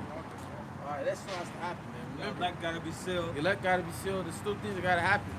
That's why, we Revelation 7. It says the wind, let not the wind, because what's gonna cause that? Eventually, it's gonna cause nuclear war. All right, and read Revelation 7. Let's see what that says real quick. I know. Hold that Revelation where it says 16. Yeah, I But got get that Revelation 7:1. It's Revelation 7:1. It says, and after these things, I saw 4 angels standing on the 4 corners of the earth, holding the 4 winds of the earth, that the wind should not blow on the earth. What's the winds? That destruction. Okay. Okay, so you have angels that are holding that wind. Okay, but best believe this, the stage of World War III and these nations fighting is already set. It's just in order for it to happen, this prophecy of the Quran needs to come to pass. So which it is coming to pass because you see these nations getting rid of the dollar, which a lot of you Americans are clueless to what's gonna happen when these BRICS nations will stop selling in the dollar. Not only that, but you got the government, Fed, to go digital, man. Right. Yep. What they're gonna use as a digital currency? It ain't gonna be your phone. That's something that you could lose. All right, someone can steal your phone, but no one's gonna steal your hand or your forehead, because that's what's gonna be in your hand. All right. I got that in Revelation. It's Revelation 16 and 14. It says, "For they are the spirits of devils working miracles, which go forth unto the kings of the earth and the whole world to gather them in the battle of the great day of God Almighty." It says, "Behold, I come as a thief. Blessed is he that watcheth and keepeth his garments." Right, the garments represents his truth. All right, go ahead. "Lest he walk naked and they see his shame. And he has gathered them together into a place called in the Hebrew tongue Armageddon." Right, I'm a God one. All right, mountain of troops. So where's the Lord going to gather these mountain of troops? In the Middle East, which he's doing that now. You have Russia, bro. You have Russia and Syria. Russia and America both in Syria. You have Russian jets armed flying over American bases every day. You already had Russian forces. Well, not Wagner. You heard about Wagner? Is a private military group of Russia. They already been fighting America over there in Syria. All right, and America called it AC-130s. They the jets just to take out one group. All right, but that's a private military. What happens when you actually fight the Russian military that got the same shit? Probably even better. Okay, huh? Just actually more troops to go out there. Right. It's already set up. Then you have Russia and America. They're fighting over Antarctica. There's tensions over there in space. So eventually, what's gonna happen? What's gonna happen? Like, you at school, you talking shit. Alright, you talking shit. Like, I remember I was in class, me and this dude was just talking shit to each other about who's gonna win in the fight. Eventually we got in the fight. Because there's only so much talking you can fucking do. Excuse my language. Somebody gonna get offended. Someone's gonna do something that's gonna cause the other nation to that other person to fight. So eventually Russia and America, these two world powers, they're gonna fight, man. You have tensions building up. You have the Russian Prime Minister are all saying how tensions are going up. And there's no peace between America and Russia right now. Okay? So eventually these nations are gonna fight. Russia having this being ahead and fight and eventually, with Persia, Iran, China. Okay, and China, not only are they good with Russia financially, they're also good with Russia militarily. So Russia and China fighting America, NATO, which the scriptures also referring to America being destroyed not only by Russia but also by European allies, because everyone's fucking fed up with America. Okay, everyone's fed up with this place. These other nations, even Germany. She said. Military bases all over the world. So eventually they're gonna shoot missiles at this place. Starting with Russia, man. Yep. Okay? But Joel? Yeah, Joel 3 will probably end it on that. Joel 3 and 9. No, start from 1. Joel 3 and 1. Then skip to 9. It says, "For behold, in those days and in that time, when I shall bring again the captivity of Judah and Jerusalem, I will also gather all nations and will bring them down into the valley of Jehoshaphat." And the Lord is doing that now. He's bringing us back, man. All right, the captivity of Judah and Jerusalem. All right, this is all for Israel's sake. Continue reading. Start from the top again. "For behold, in those days and in that time, when I shall bring again the captivity of Judah and Jerusalem, I will also gather all nations and will bring them down into the valley of Jehoshaphat, and will plead with them there for my people and for my heritage Israel, whom they have scattered among the nations and parted my land." So this is all for Israel's sake. This is why when Yahushua said to his disciples, when you should hear wars, rumors of wars, be not troubled. don't be troubled that this World War III is gonna happen. Okay? Because this is for Israel's sake, man. The Lord is that's gonna be the first judgment upon these nations. When they go into word of plea, it goes into judge. The Lord's gonna judge them for Israel's sake. That's gonna be the first judgment before they go into slavery. Okay? They're gonna get judged. Oh, there's gonna be a lot. There's gonna be dead bodies. All right. There's gonna be dead bodies in the ocean. There's gonna be dead bodies in the lands. All right. If you're sent over there from America, you ain't coming back, man. Yeah. You're gonna be left in a body. You're not even gonna be put in a body bag. It's gonna be so fucking bad out there, man. Okay. It's gonna be so bad out there. They're gonna leave you out there. You're not coming back. And the birds are gonna feast on you. Right. Feast on your flesh. So all you married couples, all you military men, you ain't coming back, man. Every branch in the every force is gonna be in that Valley of Jehoshaphat. Same thing with Russia. Same thing with China. All right. It's gonna be bad out here, man. All right. Go ahead. This is the book of Joel 2:20. But I will remove afar off from you the northern army, and will drive them into a land barren and desolate. Right. With his face toward the east sea, and the hinder part toward the utmost sea. Right. Now, the Northern Army is referring to America. All right? And it says he will drive them into a land barren and desolate. That's like the Middle East, like with Saudi Arabia, because when you go into that, the rivers, read that rivers again. Gone. It says, with his face toward the east sea, and his hinder part toward the utmost sea. Right. The hinder part is the Red Sea, and the east sea is the Persian Gulf. Okay, they're gonna be. That's where they're gonna. Hey, when you look at America's main army base, it's in Saudi Arabia. Right between those two seas. Okay.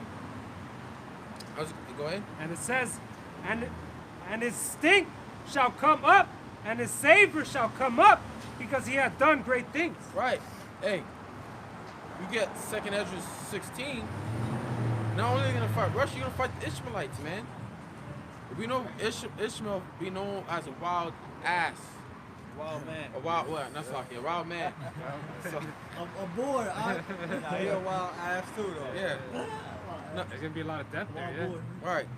Hey, get 2nd Ezra 16 real quick. I know I'm going from place to place, but hey, hope it's all making sense. No, it's not 15. Where it says yeah, that one. All these dudes that are working out, getting fit, staying in shape, they doing that to go be drafted in the military. Oh yeah, That's what that's for, you man. look like a fit young man to bear the arms. But America, they're even having trouble having people join the military, so that's why they're gonna implement a draft when this comes. Oh, there's a thing called, what is it called when you sign away to be drafted in the military? It's in everyone in Selective college. service. Selective service. Yeah. A lot of these people have already signed up for selective service. Well, you have to. Yeah, if It's you want people to financial be aid. even Yeah. a When you 18 up. yeah. If you want to graduate, you have to. Oh, for real? That's what it was when I was coming up. Shit. Yeah, me too, man. I remember I had to do a factory job. I had to sign up for it. So That's the man. I thought the Yeah. same thing, yeah. But go back. But read that. Oh. 2nd Ezra 15. 2nd Ezra 15 and 27. For now are the plagues come upon the whole earth, and ye shall remain in them. For the Most High shall not deliver you, because ye have sinned against him. Behold, an horrible vision, and the appearance thereof from the east, where the nations of the dragons of Arabia shall come out with many chariots, and the multitude of them shall be carried as the wind upon the earth. Right. That's the Ishmaelites, the Arabians. Okay. Go ahead. Many chariots referring to its military might, man. Okay. Go ahead. That all they which hear them may fear and tremble. Also the Carmanians, raging in wrath, shall go forth as a wild boars of the wood. Right. The Carmanians are the Elamites, Iran, Persians. Okay. If you look at the military bases on the map, it's basically besides Afghanistan, but they surrounding Iran. Yep. And what happens when you surround a boar? A pig, wild boar. Not like a domesticated one, a wild boar. They go ape shit on you, man. They go ape shit on you, man. they're little, but they're tough. Yeah. They could do some damage on you. A lot of fighters. Okay, so read that part again. Also the Carmanians raging in wrath shall go forth as the wild boars of the wood, and with great power shall they come and join battle with them. Join battle with who? The Ishmaelites. They're gonna be in league. Like China just brought together Saudi Arabia and Iran, sworn enemies. They brought them together. Okay, so the Lord's making moves, man. Things are happening. Go ahead.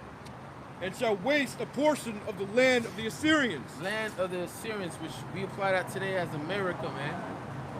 Okay, go ahead.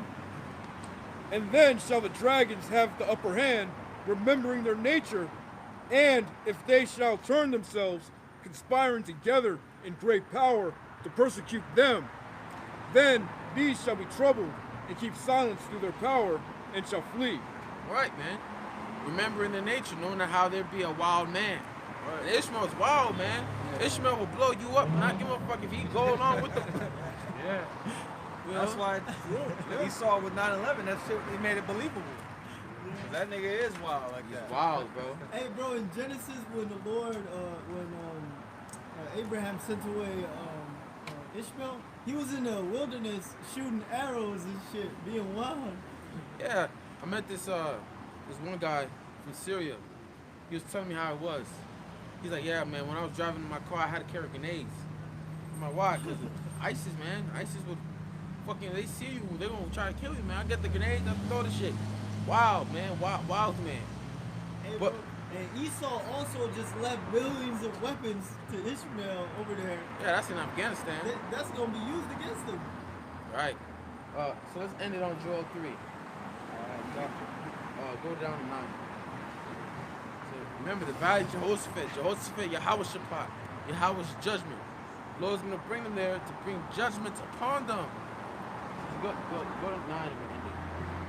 So Joel 3:9. Proclaim ye this among the Gentiles, prepare war, wake up the mighty men, let all the men of war draw near, let them come up. We're seeing that. All these nations are preparing for war. You've seen China and Russia doing a lot of military drills. Right now, China's doing a military drill. It should last 12 days and around next to Taiwan to how to invade it. Okay? They're doing all these military drills, joint military exercises. For what? Because they're gonna make war with the beast. NATO and EU. Okay? It says, beat your plowshares into swords, and your pruning hooks into spears. Let the weak say, I am strong. Assemble yourselves and come, all ye heathen, and gather yourselves together round about. Thither cause thy mighty ones to come down, O Lord. Let the heathen be wakened and come up to the valley of Jehoshaphat, for there will I sit to judge all the heathen round about. Put ye in a sickle, for the harvest is ripe. Right. Come, get you down, for the press is full, the fats overflow, for the wickedness is great. Multitudes in the valley of decision, for the day of the Lord is near in the valley of decision. The war is near. Wars arise. War is in the air. War is in the air. That's right. But you Americans don't see it because you're distracted by all this folly. Grand circus. You about to celebrate birthday, about to celebrate birthdays. Easter. I forgot about that shit. Everybody telling you Happy Easter and all this bullshit. Shit. Fuck out of here. Out of here with that, man. That shit. After this war, it's going to be peace. Hey, this has to happen. World War III. You had World War I. World War II came to pass, but you got World War III. Before anything, World War III happens, you gotta have the Quran, which is already on the door. So wake the fuck up, man. Let me get this real quick. It's time to wake out of sleep. Fuck you. Go ahead. Revelation 11:14. The second woe is past, and behold, the third woe coming quickly. Hey, we know the second war ended in August 1945. 1945. So. Hey, that already ended, so the third war coming quickly, and it's ready out the door. So with that, hopefully you're edified. Any brothers got any closing precepts? No. That was all right, so Lord willing, you brothers edified. Lord willing, we're out here next week. We want to give all honor, glory, and praises to Yahweh, Bahashim, Yahushai, Bahashim, Rakadash. Double honors to our apostles and the elders of Great Millstone. and peace and blessings to you hopeful members out there in the highways and byways. All praise to Yahweh, Bashem Yahushai, Barak the Yahweh, Barak the Yahweh, Barak the Yahushai, Barak the Yahushai, Barak the Yahweh, Barak the Yahweh, Barak the Yahushai. Barak the Yahushai. Shalom. Shalom.